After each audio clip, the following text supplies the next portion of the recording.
ഞാൻ പ്രവീൺ കുമാർ, എടപ്പാളാണ് എൻ്റെ സ്വദേശം. കേബിൾ ടി വി ഓപ്പറേറ്റേഴ്സ് അസോസിയേഷൻ്റെ മലപ്പുറം ജില്ലാ സെക്രട്ടറി ആയിട്ട് പ്രവർത്തിക്കുകയാണ്. തുടക്കത്തിലൊരു ജീവിതമാർഗം എന്ന രീതിയിൽ കേബിൾ ടി വിയിലേക്ക് വന്നു. സ്വന്തമായിട്ട് ചെറുതായിട്ട് കേബിൾ ടി വിയൊക്കെ തുടങ്ങി. പിന്നീട് ഞങ്ങളുടെ ബിസിനസ്സിൻ്റെ കൂട്ടായ്മകൾ വിപുലപ്പെടുത്തി.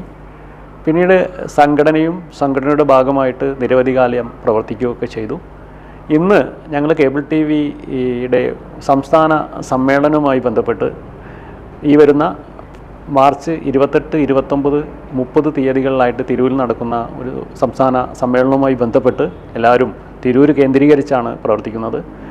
ഞങ്ങളെ അനുഭവങ്ങൾ കേബിൾ ടി വിയിലേക്ക് വന്നത് മുതൽ ഇന്ന് ഞങ്ങൾ എത്തി നിൽക്കുന്ന ഞങ്ങളുടെ അനുഭവങ്ങൾ നിങ്ങളോട് പങ്കുവയ്ക്കാനാണ് ഞങ്ങളോട് ഒത്തുചേർന്നിട്ടുള്ളത്. എൻ്റെ കൂടെയുള്ളത് കേബിൾ ടി വി ഓപ്പറേറ്റേഴ്സ് അസോസിയേഷൻ്റെ സംസ്ഥാന വൈസ് പ്രസിഡന്റ് ശ്രീ രാജ്മോഹൻ അവർകളാണ്.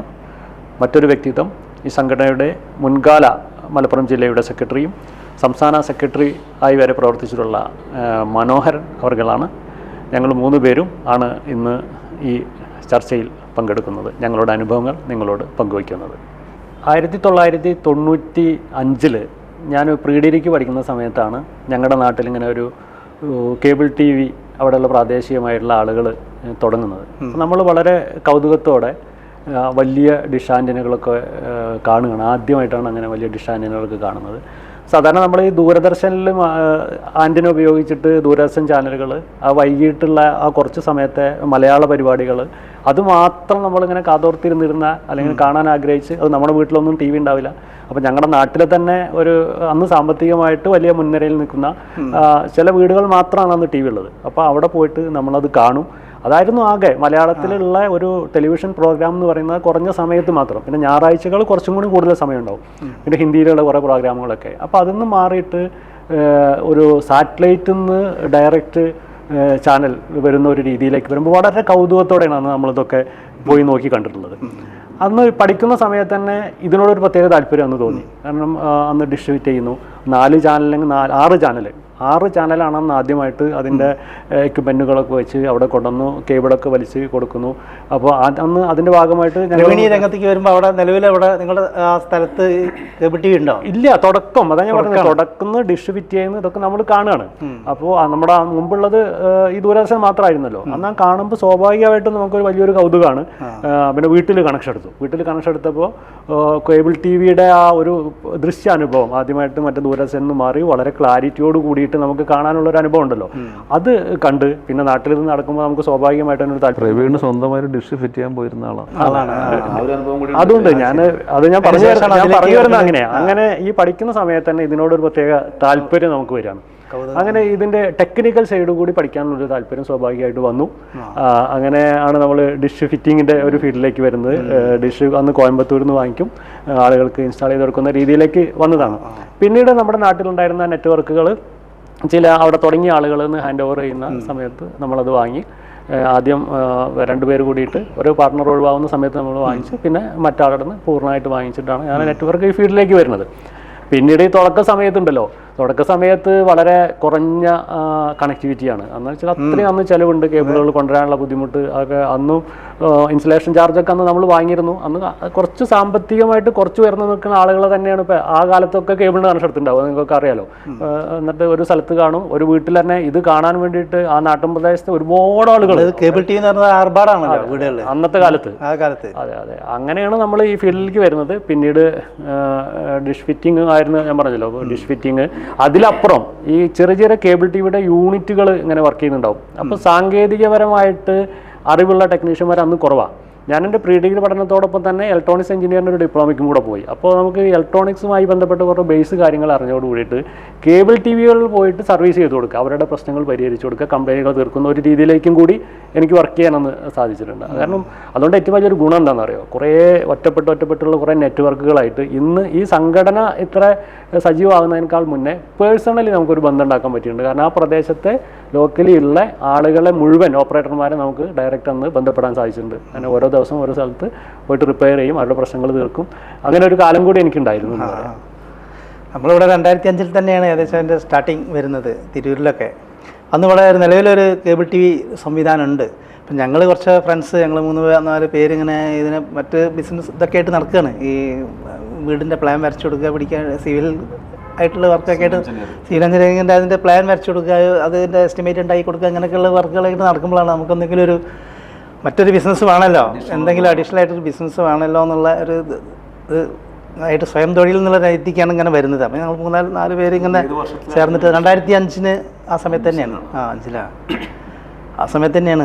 അപ്പോൾ ഇങ്ങനെ മറ്റൊരു നമുക്ക് പറയാൻ ഇവിടെ ഒരു സ്ഥാപനമുണ്ട്, ഇങ്ങനെ ഒരു കേബിൾ TV ഇവിടെ ടൗണിലുണ്ടല്ലോ. അപ്പോൾ നമുക്ക് അതുമാതിരി നമുക്ക് ഈ ഭാഗങ്ങളിലൊക്കെ ഒന്ന് നോക്കിയാലോ എന്ന് വിചാരിച്ചിട്ടാണ് നമ്മൾ ഈ രംഗത്തേക്ക് വരുന്നത്. അങ്ങനെ തുടക്കം കുറിച്ച് അതിനെ പറ്റിയൊന്നും അറിയില്ല, അങ്ങനെ കേബിള് വലിക്കുന്നു, ഇങ്ങനെ കൊടുക്കുന്നു, അങ്ങനെ സ്റ്റാർട്ടിംഗ് ആണ്. അതിൽ ഈ പറഞ്ഞ മാതിരി ആർഭാടാണ്, എല്ലാവരും എടുക്കില്ല അത്. അപ്പോൾ നമ്മളൊരു എയിം എന്താ വെച്ചാൽ ഒരു വീട്ടിൽ എടുത്തു കഴിഞ്ഞാൽ അന്ന് മലയാളീസിനല്ല എല്ലാവർക്കും ഉള്ളത് തന്നെയായിരിക്കും. ഒരു വീട്ടിൽ അടുത്ത വീട്ടിൽ അങ്ങനെ ഒരു കണക്ഷൻ കേബിൾ TV വന്നിട്ടുണ്ട്, നമുക്കും വേണ്ടതെന്ന് വെച്ചാൽ വീട്ടുകാരൊന്ന് അച്ഛനോ അമ്മേനോടൊക്കെ ഒന്ന് കമ്പയർ ചെയ്യും, അങ്ങനെ എടുത്തെടുത്ത് ഇങ്ങനെ വന്നിട്ടാണ് ഇതിങ്ങനെ ലൈനുകൾ വർദ്ധിച്ചിങ്ങനെ പോകുന്നത്. അതൊക്കെ ഒരു കാലഘട്ടമാണ്. അന്നിപ്പോൾ പിന്നെ പ്രവീൺ പറഞ്ഞ മാതിരി ഡിഷ് ഫിറ്റ് ചെയ്യുമ്പോൾ അന്നത്തെ എക്യുപ്മെന്റ്സിന്റെ ഒക്കെ പേരുകൾ ഇതിൽ ഏറ്റവും ഒരു ശ്രദ്ധിക്കേണ്ട ഒരു കാര്യം എന്ന് പറയുന്നത്, നമ്മൾ ഈ 100 രൂപയ്ക്കാണ് അന്ന് തുടങ്ങിയത്. ആ 100 രൂപ അന്നൊരു പ്രതിമാസം കൊടുക്കാൻ ഒരു ശരാശരിക്ക് മുകളിലുള്ള ഒരു കുടുംബത്തിന് അന്ന് സാധിച്ചിരുന്നുള്ളൂ 100 രൂപ. ഇപ്പോൾ നമ്മുടെ ഒരു സംഘടനയുടെ പ്രാധാന്യം പലപ്പോഴും നമ്മൾ ചർച്ച ചെയ്യുന്നത് 30 വർഷങ്ങൾക്ക് ഇപ്പുറം നമ്മൾ 250 രൂപയ്ക്ക് ചാനലൊക്കെ കൊടുക്കുന്നുണ്ട്, ഒട്ടുമിക്ക ചാനലുകൾ കൊടുക്കുന്നുണ്ട്. അപ്പോൾ താരതമ്യേന ഒരു നിരക്ക് വർധനവ് ഈ ഫീൽഡിൽ വന്നിട്ടില്ല. അതിലൊക്കെ വലിയ പങ്ക് നമ്മുടെ സംഘടന മുന്നേറ്റം ഉണ്ടാവാൻ കാരണം എന്ന് വെച്ചാൽ അന്ന് ഈ ടെലിവിഷൻ തന്നെ വളരെ ചുരുക്കപ്പോൾ ഇവിടെയൊക്കെ ഒരു പ്രവാസികളും ഗൾഫിൽ ജോലി ചെയ്യുന്ന ആളുകളുള്ളത് കൊണ്ട് പല വീടുകളിലൊക്കെ കൊണ്ടുവരുന്നുണ്ട്, TV കൊണ്ടുവരുന്നുണ്ട്. പക്ഷെ അത് വ്യക്തമായിട്ടൊരു പിക്ചറിലല്ല, ഇങ്ങനെ തിളയ്ക്കുന്ന പോലത്തെ ആ ഗ്രെയിൻസ് ആയിട്ടുള്ള പിക്ചേഴ്സാണ് കാണുക.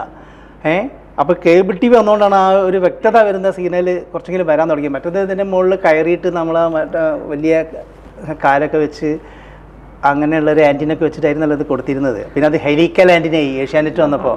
അപ്പോഴും തന്നെ ആകെ ഒരു ദിവസം വളരെ ചുരുങ്ങിയ സമയത്താണ് ഇത് കാണുന്നത്. എന്നാലും ആളെ കാണണമെങ്കിൽ നമ്മൾ ആരോ പറഞ്ഞാൽ ഇതൊക്കെ വെച്ച് നോക്കണം, അത്രയ്ക്ക് വേറൊരു വശമുണ്ട്. വ്യക്തമായ പിക്ചേഴ്സ് വരിക എന്നുള്ളതാണ്. ഈ ഇൻഡസ്ട്രിയിൽ നമ്മൾ എല്ലാ കാലവും ഓരോ ഭീഷണികൾ എങ്ങനെ മറികടന്ന് ഞാൻ മറക്കാൻ പറ്റാത്തൊരു അനുഭവം പറയാം എൻ്റെ ജീവിതത്തിൽ. നമ്മൾ അത്ര സാമ്പത്തികമായിട്ട് വലിയ ഉള്ള കുടുംബത്തിലൊന്നല്ല, നമ്മളിങ്ങനെ ഡിസ്ട്രിബ്യൂട്ട് ചെയ്തിട്ടുമൊക്കെ കിട്ടുന്ന പണം കൊണ്ടാണ് ഇങ്ങനെ ഒരു നെറ്റ്വർക്ക് സ്വന്തമാക്കിയത്. ഒരു സുപ്രഭാതത്തിൽ പറയുന്നത് ഈ DTHൻ്റെ വലിയൊരു പെനിട്രേഷൻ. അപ്പോൾ DTH മുഴുവൻ നമ്മുടെ കേബിൾ TV മേഖലയെ മുഴുവൻ കൈയടക്കാൻ വേണ്ടിയിട്ട് വലിയ കോർപ്പറേറ്റ് കമ്പനികൾ DTH എന്ന് പറഞ്ഞ പുതിയ സാങ്കേതിക വിദ്യയായിട്ട് വരികയാണ്. അപ്പോൾ കേബിൾ TV കണക്ഷനുകളൊക്കെ ഇല്ലാണ്ടാവും എന്ന് പറയുമ്പോൾ അത്തരത്തിലുള്ളൊരു വാർത്തകൾ കേൾക്കുമ്പോൾ നമ്മുടെ ഉറക്കം നഷ്ടപ്പെട്ട എത്ര രാത്രികൾ ഉണ്ടായിരുന്നു. അതൊക്കെ 2010 ശേഷം അതൊക്കെ മറക്കാൻ പറ്റാത്ത സ്വാഭാവികമായി. അതൊക്കെ ഇപ്പോൾ ഈ ഇടയായിട്ടുള്ള അധികം ഒരു 1-2 ദശകത്തിൻ്റെ ഇടയിൽ ഇപ്പോൾ യഥാർത്ഥത്തിൽ ഇപ്പോൾ കേബിൾ TV രംഗം എന്ന് പറയുന്നത് ഒരു 3 പതിറ്റാണ്ടായിട്ട് 3 പതിറ്റാണ്ട് 2000 90കളുണ്ട്. 90കളിലാണല്ലോ നമ്മളൊക്കെ പിന്നെ കേബിൾ TV രംഗം. ഞാൻ 93-ലാണ് ഈ രംഗത്തേക്ക് വരുന്നത്. 90കളുടെ കാലഘട്ടമുണ്ട്, 2000 2010 ശേഷമുള്ള ഡിജിറ്റൽ, അങ്ങനെ 3 ഘട്ടങ്ങളായിട്ട് ഇതിനെ കാണുന്നത്. അനലോഗ്, ഡിജിറ്റൽ, ആ രംഗത്ത്. ഞാൻ പറഞ്ഞൊരു തെറ്റ് പറ്റിയിട്ടുണ്ട് കേട്ടോ. 2005-ലല്ല കേട്ടോ, 1995-ലാണ്, 95-ലാണ്. അതായിരിക്കും ഞാൻ വർഷം ചോദിച്ചത്. ഞാൻ 93-ലാണ് ഞാൻ കേബിൾ TV ആരംഭിക്കുന്നത്. യഥാർത്ഥത്തിൽ എൻ്റെ ഒരു പശ്ചാത്തലം എന്ന് പറഞ്ഞാൽ ഞാൻ ഇലക്ട്രോണിക്കിൻ്റെ ഭാഗമായിട്ട് നിൽക്കുന്ന ഒരു സർവീസ് എഞ്ചിനീയറായിരുന്നു. അപ്പം നേരത്തെ ഈ കേബിൾ ടെലിവിഷൻ വരുന്നതിന് മുന്നേ ടെലിവിഷൻ ഇൻഡസ്ട്രി എന്ന് പറയുന്നത് CCTV, ക്ലോസ്ഡ് സർക്യൂട്ട് എന്ന് പറഞ്ഞാൽ പിന്നെ എന്താ പറയുക, സിനിമകൾ കാണിച്ചു കൊടുക്കുന്ന, കേബിളിലൂടെ കാണിച്ചു കൊടുക്കുന്ന സംവിധാനം. ഞാനൊരു ഏകദേശം ഒരു 6 വർഷത്തോളം ബോംബെയിലുണ്ടായിരുന്നു. ബോംബെയിലൊക്കെ അങ്ങനെയായിരുന്നു ആ കാലഘട്ടങ്ങളിലൊക്കെ. കേബിൾ TVക്ക് പകരം വീടുകളിൽ, ഫ്ലാറ്റുകളിലൊക്കെ സിനിമ കാണിച്ചു കൊടുക്കുന്ന, അറിയാമല്ലോ പണ്ടത്തെ മറ്റേ വലിയ കേസറ്റൊക്കെ ഉള്ള സിനിമകൾ, അങ്ങനെയായിരുന്നു. VHS cassette. അതിനുശേഷമാണ് അവിടെ പിന്നെ ടെലിവിഷൻ ആരംഭിച്ചത്, ടെറിസ്ട്രിയൽ ട്രാൻസ്മിഷൻ ആൻറ്റനകൾ വെച്ചുകൊണ്ട്. ആ കാലഘട്ടത്തിൽ ഞാൻ നാട്ടിലേക്ക് വരികയും അവിടെ ടെലിവിഷൻ്റെ കച്ചവടം ആരംഭിക്കുകയും സർവീസും സെയിൽസൊക്കെ തുടങ്ങുന്ന ഒരവസ്ഥ ഉണ്ടായി. അങ്ങനെയാണ് നേരത്തെ പിന്നെ പ്രവീൺ പറഞ്ഞ പോലെ ഒരു TV വാങ്ങിച്ച് വിറ്റ് കഴിഞ്ഞാൽ അത് വിറ്റിട്ട് യഥാർത്ഥത്തിൽ ആ വിറ്റ ഇൻസ്റ്റാൾ ചെയ്തിട്ട് ആ ആൻറ്റിന ഇൻസ്റ്റാൾ ചെയ്ത് തിരിച്ചു വരുന്നവർക്ക് നമുക്ക് വലിയ ടെൻഷനാണ്. കാരണം ആ കാലഘട്ടത്തിൽ ആകെ ഒരൊറ്റ ടവറാണുള്ളത്, കൊച്ചിയിലെ ടെറിസ്ട്രിയൽ ട്രാൻസ്മിഷൻ. എന്ന് വെച്ചാൽ നമ്മുടെ നാട്ടിൻപുറത്തൊക്കെ 3 ലെങ്ത്ത് എന്ന് വെച്ചാൽ 18 മീറ്റർ ഉയരത്തിലേക്ക് വേണം നമ്മുടെ ആൻറ്റിന ഫിറ്റ് ചെയ്യാൻ. വലിയ റിസ്ക്കുള്ള കാര്യമാണത്. അപ്പോൾ ആ അതെല്ലാം കവർ ചെയ്ത് വരുമ്പോഴേക്കും വലിയ റിസ്ക്കുള്ള ഒരു ഒരു ഒരു ഒരു ചടങ്ങാണത്. ഒരു പൈപ്പ് വെച്ചു, ആ പൈപ്പ് പിന്നെ എൻ്റെ മേലെ ആൾ കയറി, അതിൻ്റെ മേലെ വീണ്ടും ആൾ കയറി, ഇല്ലേ? പ്രവീണിനൊക്കെ ഓർമ്മ ഉണ്ടാവും. അങ്ങനെ അതിൽ സ്റ്റേവർ കെട്ടി. അപ്പോൾ അതൊക്കെ വലിയ പിന്നെ ഒരു ചടങ്ങ് തന്നെയാണത്. എല്ലാം കഴിഞ്ഞിട്ട് നേരത്തെ പറഞ്ഞ പോലെ ഗ്രെയിൻസുള്ള പിക്ചറുകളൊക്കെ കിട്ടുക. പക്ഷെ അതിൽ ആളുകൾ സംതൃപ്തരായിരുന്നു കേട്ടോ. ആ പിക്ചറുകൾ കാണാനായിരുന്നു അന്ന് മഹാഭാരതം, അതുപോലെ തന്നെ രാമായണം, ഇതൊക്കെ കാണാൻ ഒരു വീട്ടിൽ ചുരുങ്ങിയത് 100 പേരെങ്കിലും തടിച്ചു കൂടി ഉണ്ടായിരിക്കും. പക്ഷേ ആ കാലഘട്ടത്തിൽ പിന്നെ ചിത്രഹാർ, ചിത്രഗീതം തുടങ്ങിയ ആ ഒരു കാലഘട്ടമായിരുന്നു അത്. 90s-ലായിരുന്നു അത്. നമ്മളൊക്കെ 93, 95 ആകുമ്പോഴാണ് തുടക്കം. ഞാൻ പിന്നെ പ്രവീൺ ഇങ്ങനെ 2005 എന്ന് പറഞ്ഞപ്പോൾ നമ്മളതിന് കൂടെ ലൈസൻസ് CTV/96 ആണ്. 96-ലാണ് നമ്മളിതിന്റെ ലൈസൻസ് സംഭവിക്കുന്നത്. 95-ൽ തുടങ്ങിയാണ്, 96-ൽ ലൈസൻസ് സംഭവിക്കുന്നത്. 90-കളിലാണ് യഥാർത്ഥത്തിൽ കേബിൾ TV ആരംഭിച്ചത്. മറ്റ് പിന്നെ സിറ്റീസിലാണ് വരുന്നത്. പിന്നെ നാട്ടിൻപുറത്തേക്ക് അത് മാറി. നമുക്ക് ഏറ്റവും അടുത്ത് പിന്നെ കേബിൾ TV ആരംഭിച്ചത് പൊന്നാനിയിലാണ്. അദ്ദേഹം ഇപ്പോൾ മരണപ്പെട്ടു, ജീവിച്ചിരിപ്പില്ല, നമ്പീശൻ എന്ന് പറയും. ഞാൻ കഴിഞ്ഞ ദിവസം അദ്ദേഹത്തിൻ്റെ ഒരു ബ്രദറിനോട് കണ്ടിരുന്നു, ഞങ്ങളുടെ ചെറിയ ചടങ്ങിൽ വെച്ച് കണ്ടിരുന്നു. അപ്പോൾ പഴയ കാലത്തെ അനുഭവങ്ങളൊക്കെ അത് വലിയൊരു വെല്ലുവിളി തന്നെയായിരുന്നു ആ കാലഘട്ടത്തിലൊക്കെ. കേബിൾ TV എന്ന് പറയുന്നത് വലിയ വെല്ലുവിളിയുള്ള കാര്യമാണ്. 4 ചാനൽ പിന്നെ എന്ന് പറയുമ്പോൾ അതിൽ ഒറ്റ മലയാളം പോലും ചാനൽ പോലും ഇല്ല. പിന്നീടാണ് ഏഷ്യാനെറ്റ് വന്നത്. എനിക്ക് ഓർമ്മയുണ്ട് പ്രൈം സ്പോർട്സ്, BBC, MTV അങ്ങനെയുള്ള ഒക്കെ ഇംഗ്ലീഷ് ചാനലുകളായിരുന്നു. ഒരു ZTV എന്ന് പറഞ്ഞാൽ CTV അന്നും ഉണ്ടായിരുന്നു, ഹിന്ദി ചാനൽ. ഇതായിരുന്നു അന്നത്തെ നമ്മുടെ ചാനലുകളുടെ ഒരു ലിസ്റ്റ്. ഈ 4 ചാനൽ കിട്ടിക്കഴിഞ്ഞാൽ തന്നെ ആളുകളെ സംബന്ധിച്ച് വലിയ കൗതുകമാണ്. സ്റ്റാർ ചാനലൊക്കെ പിന്നീട് ഇത് കുറച്ചു കാലം കഴിഞ്ഞപ്പോൾ നമുക്ക് സ്വാഭാവികമായിട്ടൊരു മത്സരം നേരിടേണ്ടി വന്നതെന്ന് വെച്ചാൽ DTHന് പുറമെ കോർപ്പറേറ്റ് കമ്പനികൾ, ഇപ്പോൾ ACV പോലുള്ള കമ്പനികൾ വന്നിട്ട് നമ്മൾ 4, 6, 10, 12 ചാനൽ കൊടുക്കുമ്പോൾ അവർ 30, 40, 50 നടന്ന രീതിയിൽ വലിയ പൈസ മുടക്കിയിട്ട് വലിയ വണ്ണുള്ള കേബിൾ കിട്ടിട്ട് നമ്മൾ സാധാ ചെറിയ കേബിൾ കൊടുക്കുമ്പോൾ ഒരു QR കേബിളുകളൊക്കെ കൊടുത്ത് വലിയ രീതിയിൽ ടൗണുകളൊക്കെ കേന്ദ്രീകരിച്ച് വരുമ്പോൾ ഇപ്പോൾ എടപ്പാൾ ടൗണിൽ വന്നു, പൊന്നാനി വന്നു എന്നൊക്കെ പറയുമ്പോൾ അടുത്തത് നാളെ എൻ്റെ നെറ്റ്വർക്കിലേക്ക് വരും എന്നുള്ള ഒരു വലിയൊരു ഭയം വന്നിട്ടുണ്ടായിരുന്നു. പക്ഷേ ആ കോർപ്പറേറ്റുകൾക്കൊക്കെ സർവീസ് കൊടുക്കേണ്ട കാര്യത്തിൽ ഈ ചെറുകിട സംരംഭകരായിട്ടുള്ള നമ്മളെപ്പോലെയുള്ള ആളുകൾ നമ്മൾ ഗ്രൗണ്ട് ലെവലിൽ കൃത്യമായി സർവീസ് കൊടുത്ത്, ഒരു കാലം അങ്ങനെ ആയിരുന്നല്ലോ, നമ്മൾ റിപ്പയറിങ്ങിന് നമ്മൾ പോകും, കാശ് കളക്ട് ചെയ്യാൻ നമ്മൾ പോകും, ആ വീട്ടിലത്തെ ഒരു അംഗത്തെ പോലെ ആയിരുന്നു നമ്മൾ കണ്ടിരുന്നത്. ആ ഒരു കാലത്ത് വലിയൊരു സ്വാധീനം ആ ഓരോ കുടുംബങ്ങളിലും നമുക്കുണ്ടായിരുന്നു. ആ രീതിയിൽ വളർന്നു വന്നുകൊണ്ട് തന്നെ ഈ കോർപ്പറേറ്റുകളുടെ വലിയ ഒരു അതിപ്രസരമൊന്നും നാട്ടിൻപുറത്തേക്കൊന്നും കാര്യമായിട്ട് എത്തിയിട്ടില്ല, ടൗണുകൾ കേന്ദ്രീകരിച്ചു മാത്രമാണ് ഉണ്ടായിട്ടുള്ളത്. അന്നും നമ്മൾ സത്യം പറഞ്ഞ പോലെ വലിയ ഒരു ഭയപ്പാടുണ്ടായിരുന്നു. ഒക്കെ ഈ ഇത്തരത്തിലുള്ള ഒരുപാട് പ്രതിസന്ധികൾ നമ്മൾ പല രീതിയിൽ നമ്മൾ മറികടന്നിട്ടില്ലേ? അല്ല, അതിൽ അന്ന് നമ്മൾ 4 ചാനൽ കൊടുക്കുമ്പം അന്നത്തെ ഏറ്റവും വലിയ കോർപ്പറേറ്റ് ആയിരുന്നു ഈ രംഗത്ത്. കോർപ്പറേറ്റിൻ്റെ ACV കൊടുത്തിട്ട് 40 ചാനലാണ്. അപ്പം 4 ചാനൽ കൊടുക്കുന്ന ഒരു പ്രാദേശിക കേബിൾ TV ഓപ്പറേറ്ററുടെ ചാനലുകളാണോ കാണുക, 40 ചാനൽ കൊടുക്കുന്ന കോർപ്പറേറ്റിൻ്റെ ചാനലാണോ കാണുക എന്നുള്ളതാണ് പ്രശ്നം. യഥാർത്ഥത്തിൽ കേബിൾ TVയുടെ പ്രാരംഭ കാലഘട്ടത്തിലേ നമുക്ക് രസകരമായ ഒരുപാട് അനുഭവങ്ങൾ ഉണ്ടായിട്ടുണ്ട്. ഇപ്പം കേബിളുകൾ ഇപ്പോൾ ഇന്ന് പിന്നെ ചാനൽ നടത്തുന്ന ആളുകൾ അന്ന് കേബിൾ TV നിഷിദ്ധമായൊരു കാലഘട്ടമായിരുന്നല്ലോ കാലഘട്ടത്തിൽ.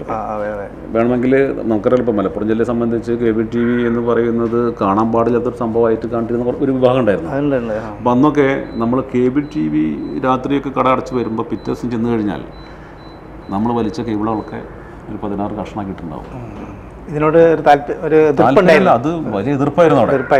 അപ്പോൾ ആ സമയങ്ങളിൽ അത് സർവൈവ് ചെയ്യാന്ന് പറയുന്നത് വലിയൊരു പ്രയാസമുള്ള കാര്യമാണ്. അപ്പം അങ്ങനെ ഞങ്ങളെന്താ ചെയ്യുക വെച്ചാൽ, ഞങ്ങളൊരു കേബിള് ഇതുപോലെ വ്യാപകമായി മുറിച്ച് മാറ്റുന്ന സമയത്ത് നമ്മുടെ കൂട്ടുകാരൊക്കെ, ചെറുപ്പമാണല്ലോ ഞങ്ങളൊക്കെ, കൂട്ടുകാരൊക്കെ വിളിച്ച് രാത്രി ഭക്ഷണമൊക്കെ കഴിച്ച് രാത്രി ഒരു 10 മണി 12 മണി ഒക്കെ ശേഷം പുറത്തിറങ്ങി പിന്നെ നമ്മൾ നടന്നു പോകുമ്പോഴൊന്നും ആരും കാണില്ല. അപ്പം ഞങ്ങളിങ്ങനെ ഒളിച്ചിരിക്കും, ഏതെങ്കിലും സ്ഥലത്ത് ഒളിച്ചിരിക്കും. ഇത് കേബിൾ മുറിക്കുന്ന ആളുകൾ വരുമോ എന്നറിയാൻ വേണ്ടിയിട്ട്. ഒരു ദിവസം ഇതേപോലെ മുറിച്ച് പിന്നെ ഒരു പെട്രോളിങ്ങിന് ഇറങ്ങും. പെട്രോളിങ് വേറെ ഇപ്പം നമുക്ക് വാച്ച്മാനോ അന്നത്തെ CCTV ഒന്നും ചില വാച്ച് ചെയ്യാനോ ഒന്നുമില്ലത്. അങ്ങനെ ഇറങ്ങുന്ന സമയത്ത് ഇതുപോലെ ഒരു മറവിൽ ഞങ്ങൾ ഒളിച്ചിരിക്കുകയാണ്. രാത്രി ഏകദേശം 2 മണിയൊക്കെ ആയിട്ടുണ്ടാവും. ആ സമയത്തുണ്ട് ഒരു 3-4 പേര് ഒരു ഗ്യാങ് ഇങ്ങനെ കടന്നു വരുന്നു. അപ്പോൾ ഞങ്ങൾ മനസ്സിലായി, ഞങ്ങൾ പറഞ്ഞതാ ഇവരാണ് ഇതിൻ്റെ ആളുകൾ എന്ന് പറഞ്ഞു. ഇവർ വന്ന് ഞങ്ങളുടെ ഏകദേശം ഒരു 10-20 മീറ്റർ ഡിസ്റ്റൻസിൽ എത്തിയപ്പോഴേക്കും ഞങ്ങൾ അവിടുന്ന് എഴുന്നേറ്റു. അവർ പിടിക്കാൻ വേണ്ടി പോവാണ്, ഓടുകയാണ്. ഓടുമ്പോൾ ഇവർ ഓടുക, ഫ്രണ്ടിൽ ഓടുക. ഓടി ഞങ്ങൾ ഓടി, അത് ചെറുപ്പമൊന്നുമല്ല, നല്ല ഓട്ടം. ഓടി അവർ ആ നേരത്തെ ഒരു ടയറിൻ്റെ വർക്ക്ഷോപ്പ് ഉണ്ട് അവിടെ, രാത്രി വർക്ക് ചെയ്യുന്നത്. അതിനുള്ളിൽ കയറി. അപ്പോൾ ഞങ്ങൾ കള്ളന്മാരെ പിടിച്ചു, പിടികൂടി. കാരണം ഇത്രയും കാലമായിട്ട് ഞങ്ങൾ കേബിൾ മുറിക്കുന്ന ആളുകളെ കിട്ടുക എന്ന് പറഞ്ഞാൽ വലിയ കാര്യമല്ലേ. നമ്മുടെ മാത്രമല്ല, ആ എടപ്പാൾ പൊന്നാനി മേഖലയിലൊക്കെ വലിയ പ്രശ്നമായിരുന്നു. കേബിൾ കട്ട് ചെയ്യുന്ന ഇതുപോലെ ചില സമയം എന്ന് പറഞ്ഞാൽ ചില സമയത്ത് ഈ ഫുട്ബോൾ കളി വരുന്ന സമയത്ത് ഇങ്ങനെ വ്യാപകമായിട്ട് ഉണ്ടാവാറുണ്ട്. ഫുട്ബോൾ മാച്ചിനുള്ള സമയത്ത് അത് 2 പേര് തമ്മിലുള്ള ഗ്രഡ്ജിന്റെ ഭാഗമല്ല. ഇത് കേബിൾ കാണിക്കില്ല എന്ന് പറയുന്നത് അന്ന് സിനിമാ തിയേറ്റർ പോലും കത്തിച്ചിരുന്ന വിഭാഗം. അപ്പോൾ ഈ സമയത്ത് ഞങ്ങൾ അവസാനം ഇവരെ പിടികൂടി പോലീസ് സ്റ്റേഷനിൽ ഏൽപ്പിക്കുക എന്നുള്ളൊരു അവസ്ഥ വന്നാക്കിയപ്പോഴാണ് അതിൻ്റെ ഉടമസ്ഥൻ പറയണത്, ഇവരെ സംരക്ഷിക്കണം, ഇവർ യഥാർത്ഥത്തിൽ നിങ്ങൾ കേബിൾ മുറിക്കാൻ വന്നവരല്ല. സത്യത്തിൽ അന്വേഷിച്ച് നോക്കുമ്പോൾ കേബിൾ മുറിക്കാൻ വന്നവരല്ല. അല്ല, അവർ അവിടെ പിന്നെ അത്യാവശ്യം അവിടുത്തെ ചെറിയ ചുറ്റുപാടൊക്കെയുള്ള ആളുകളാണ്. പക്ഷെ അവർ എങ്ങനെയൊക്കെ അവിടെ ഇളനീര് മോഷ്ടിച്ചിട്ട് ആ മോഷ്ടിച്ച ഇളനീര് കൊണ്ടുപോയി ഉപേക്ഷിക്കാൻ വന്നത് അവിടെ ഒഴിഞ്ഞ സ്ഥലത്ത് മാറി പിടിച്ചത് ഞങ്ങൾ. അപ്പം അവർ ഞങ്ങൾ കാലക്കൊന്ന് പിടിച്ചു. അങ്ങനെ അത്തരം ഒരുപാട് എനിക്ക് യഥാർത്ഥ കേബിൾ കട്ട് ചെയ്ത ആളെ പിടിച്ചൊരു അനുഭവം ഉണ്ടായിട്ടുണ്ട്. എന്ന് വെച്ചാൽ നമ്മൾ കുറേ മാസങ്ങളായിട്ട് ഈ കേബിൾ ടിവിയുടെ 100 രൂപ സബ്സ്ക്രിപ്ഷൻ തരാൻ പറ്റാതെ, അല്ലെങ്കിൽ പല കാരണങ്ങൾ കൊണ്ടും തരാണ്ടിരിക്കുമ്പോൾ നമുക്ക് സർവീസ് എന്തായാലും സ്വാഭാവികമായിട്ടും കൊടുക്കാൻ പറ്റാത്ത സാഹചര്യം വരും. അത്തരത്തിൽ എന്തെങ്കിലും സർവീസ് കൊടുക്കാണ്ടിരുന്നു കഴിഞ്ഞാൽ നമ്മളോട് വ്യക്തിവിരോധമായിട്ട് അത് മാറുക. അത്തരത്തിലുള്ള വ്യക്തിവിരോധം തീർക്കാൻ വേണ്ടിയിട്ട് നമ്മുടെ നാട്ടിലുണ്ട് ഒരു സ്ഥലത്ത് ഒരു ബിൽഡിങ്ങിൻ്റെ മേലെന്ന് അത് വളരെ അവിചാരിതമായിട്ട് ഞാൻ എടപ്പാൾക്ക് ബൈക്കിൽ പോവാം. ആ സമയത്താണ് അവിടുത്തെ, അന്നൊക്കെ നമുക്ക് ഡയറക്റ്റ് കസ്റ്റമേഴ്സ് അപ്പം തന്നെ വിളിക്കുമല്ലോ, പ്രോഗ്രാം പോയിട്ടാന്ന് പറഞ്ഞ് വിളിക്കുന്നു. അപ്പോൾ ഇത്തരത്തിലുള്ളൊരു ഇഷ്യൂ നമ്മുടെ മുമ്പിലുണ്ട്. കാരണം ചില കണക്ഷനുകൾ നമ്മൾ റിമൂവ് ചെയ്തിട്ടുണ്ട് ആ ഏരിയയിൽ, നമുക്കറിയാലോ. അപ്പോൾ ഈ കട്ടായി എന്ന് പറഞ്ഞപ്പോൾ വിളിച്ചപ്പോൾ സമയത്ത് സ്പോട്ടിൽ ഇന്ന ആളെ വിളിക്കുമ്പോൾ ആളുടെ വീട് നമുക്കറിയാലോ ഏറെക്കുറെ. ഞാൻ അവിടെ എത്തലും ഈ കട്ട് ചെയ്ത ആളുകൾ താഴത്തേക്ക് എൻ്റെ മുന്നിലേക്ക് ഇറങ്ങി വരിക. ചെറുപ്പം 2-3 ചെറിയ പയ്യന്മാർ, നമ്മുടെയൊക്കെ ഏറെക്കുറെ സമാന പ്രായമുള്ള ആളുകൾ. കൈയോടെ പിടികൂടി, കൈയോടെ ആളെ മനസ്സിലായല്ലോ. പിറ്റേ ദിവസം പോലീസ് സ്റ്റേഷനിൽ കംപ്ലയിൻറ്റ് ചെയ്ത് നോക്കുമ്പോൾ പിന്നെ സ്വാഭാവികമാണ് രാഷ്ട്രീയക്കാരൊക്കെ വരും, അവരൊക്കെ സഹായിക്കാനൊക്കെ വരും. ഒക്കെ വന്ന് അത്തരത്തിലുള്ള വിഷയങ്ങളൊക്കെ സമവായത്തിൽ കൂടെയും മറ്റു രീതിയിലൊക്കെ ചെറിയ കോമ്പൻസേഷനൊക്കെ തന്നിട്ടൊക്കെ തീർത്ത് ഒരുപാട് അനുഭവം ഉണ്ടായിട്ടുണ്ട്. പിന്നെ ഒരിക്കൽ നമ്മുടെ പൊന്നാനിയിൽ ഒരു വേൾഡ് കപ്പിൽ ഒരു മത്സരം നടക്കുമ്പോൾ എതിർ ടീം ദാരുണമായിട്ട് തോറ്റു. ആ തോറ്റ ആളുകൾ കളി മുഴുവൻ കാണിക്കാൻ പറ്റാത്ത അവസ്ഥയ്ക്ക് എത്തിച്ചു. വലിയ പാലത്തിന്റെ അവിടെ കംപ്ലീറ്റ് കേബിള് മുറിച്ചത്. അതൊന്നും മറക്കാൻ പറ്റില്ല. പിന്നെ നമ്മുടെ ഒരു കോമ്പറ്റേറ്ററുമായി ബന്ധപ്പെട്ടിട്ട് ഒരു വിഷയം തട്ടാമ്പടിയിലൊക്കെ പീസ് ആക്കിയിട്ടുണ്ട് നമ്മുടെ കേബിള്. പിന്നീട് അതിലേക്ക് വന്നത് ഈ എന്താ പറയാ തമ്മിലുള്ള മത്സരങ്ങളായി. അതൊന്നും ശരിക്കും മറക്കാൻ പറ്റാത്ത. തുടക്കത്തിൽ ഇത് യഥാർത്ഥത്തിൽ ഇത്തരം കാര്യങ്ങൾ പറഞ്ഞു കഴിഞ്ഞാൽ വലിയൊരു പിന്നെ ഒരു നോവൽ എഴുതാൻ മാത്രമുള്ള കാര്യങ്ങളുണ്ടാവും. ഒരുപാട് സാങ്കേതികമായിട്ടുള്ള പരിവർത്തനങ്ങൾ ഉണ്ടായിട്ടുള്ള മേഖലയിൽ. ഇപ്പൊ നമുക്കറിയാം അന്ന് അനലോക സംവിധാനങ്ങളായിരുന്നു, അതുപോലെ 4 ചാനലുകൾ. ഇന്നാണ് ഈ ഒപ്റ്റിക്കൽ ഫൈബർ ഒക്കെ വന്നുള്ളത്. അത് RF ടെക്നോളജി പ്രകാരം പരമാവധി ഒരു സിഗ്നൽ പാസ് ചെയ്യുന്നത് 200 മീറ്ററേ പോകുള്ളൂ. 200 മീറ്റർ കഴിഞ്ഞാൽ ഒരു ആംപ്ലിഫയർ വെച്ചാൽ പിന്നെ അടുത്ത വീട്ടിലേക്ക് ബൂസ്റ്റിംഗ് അല്ലേ.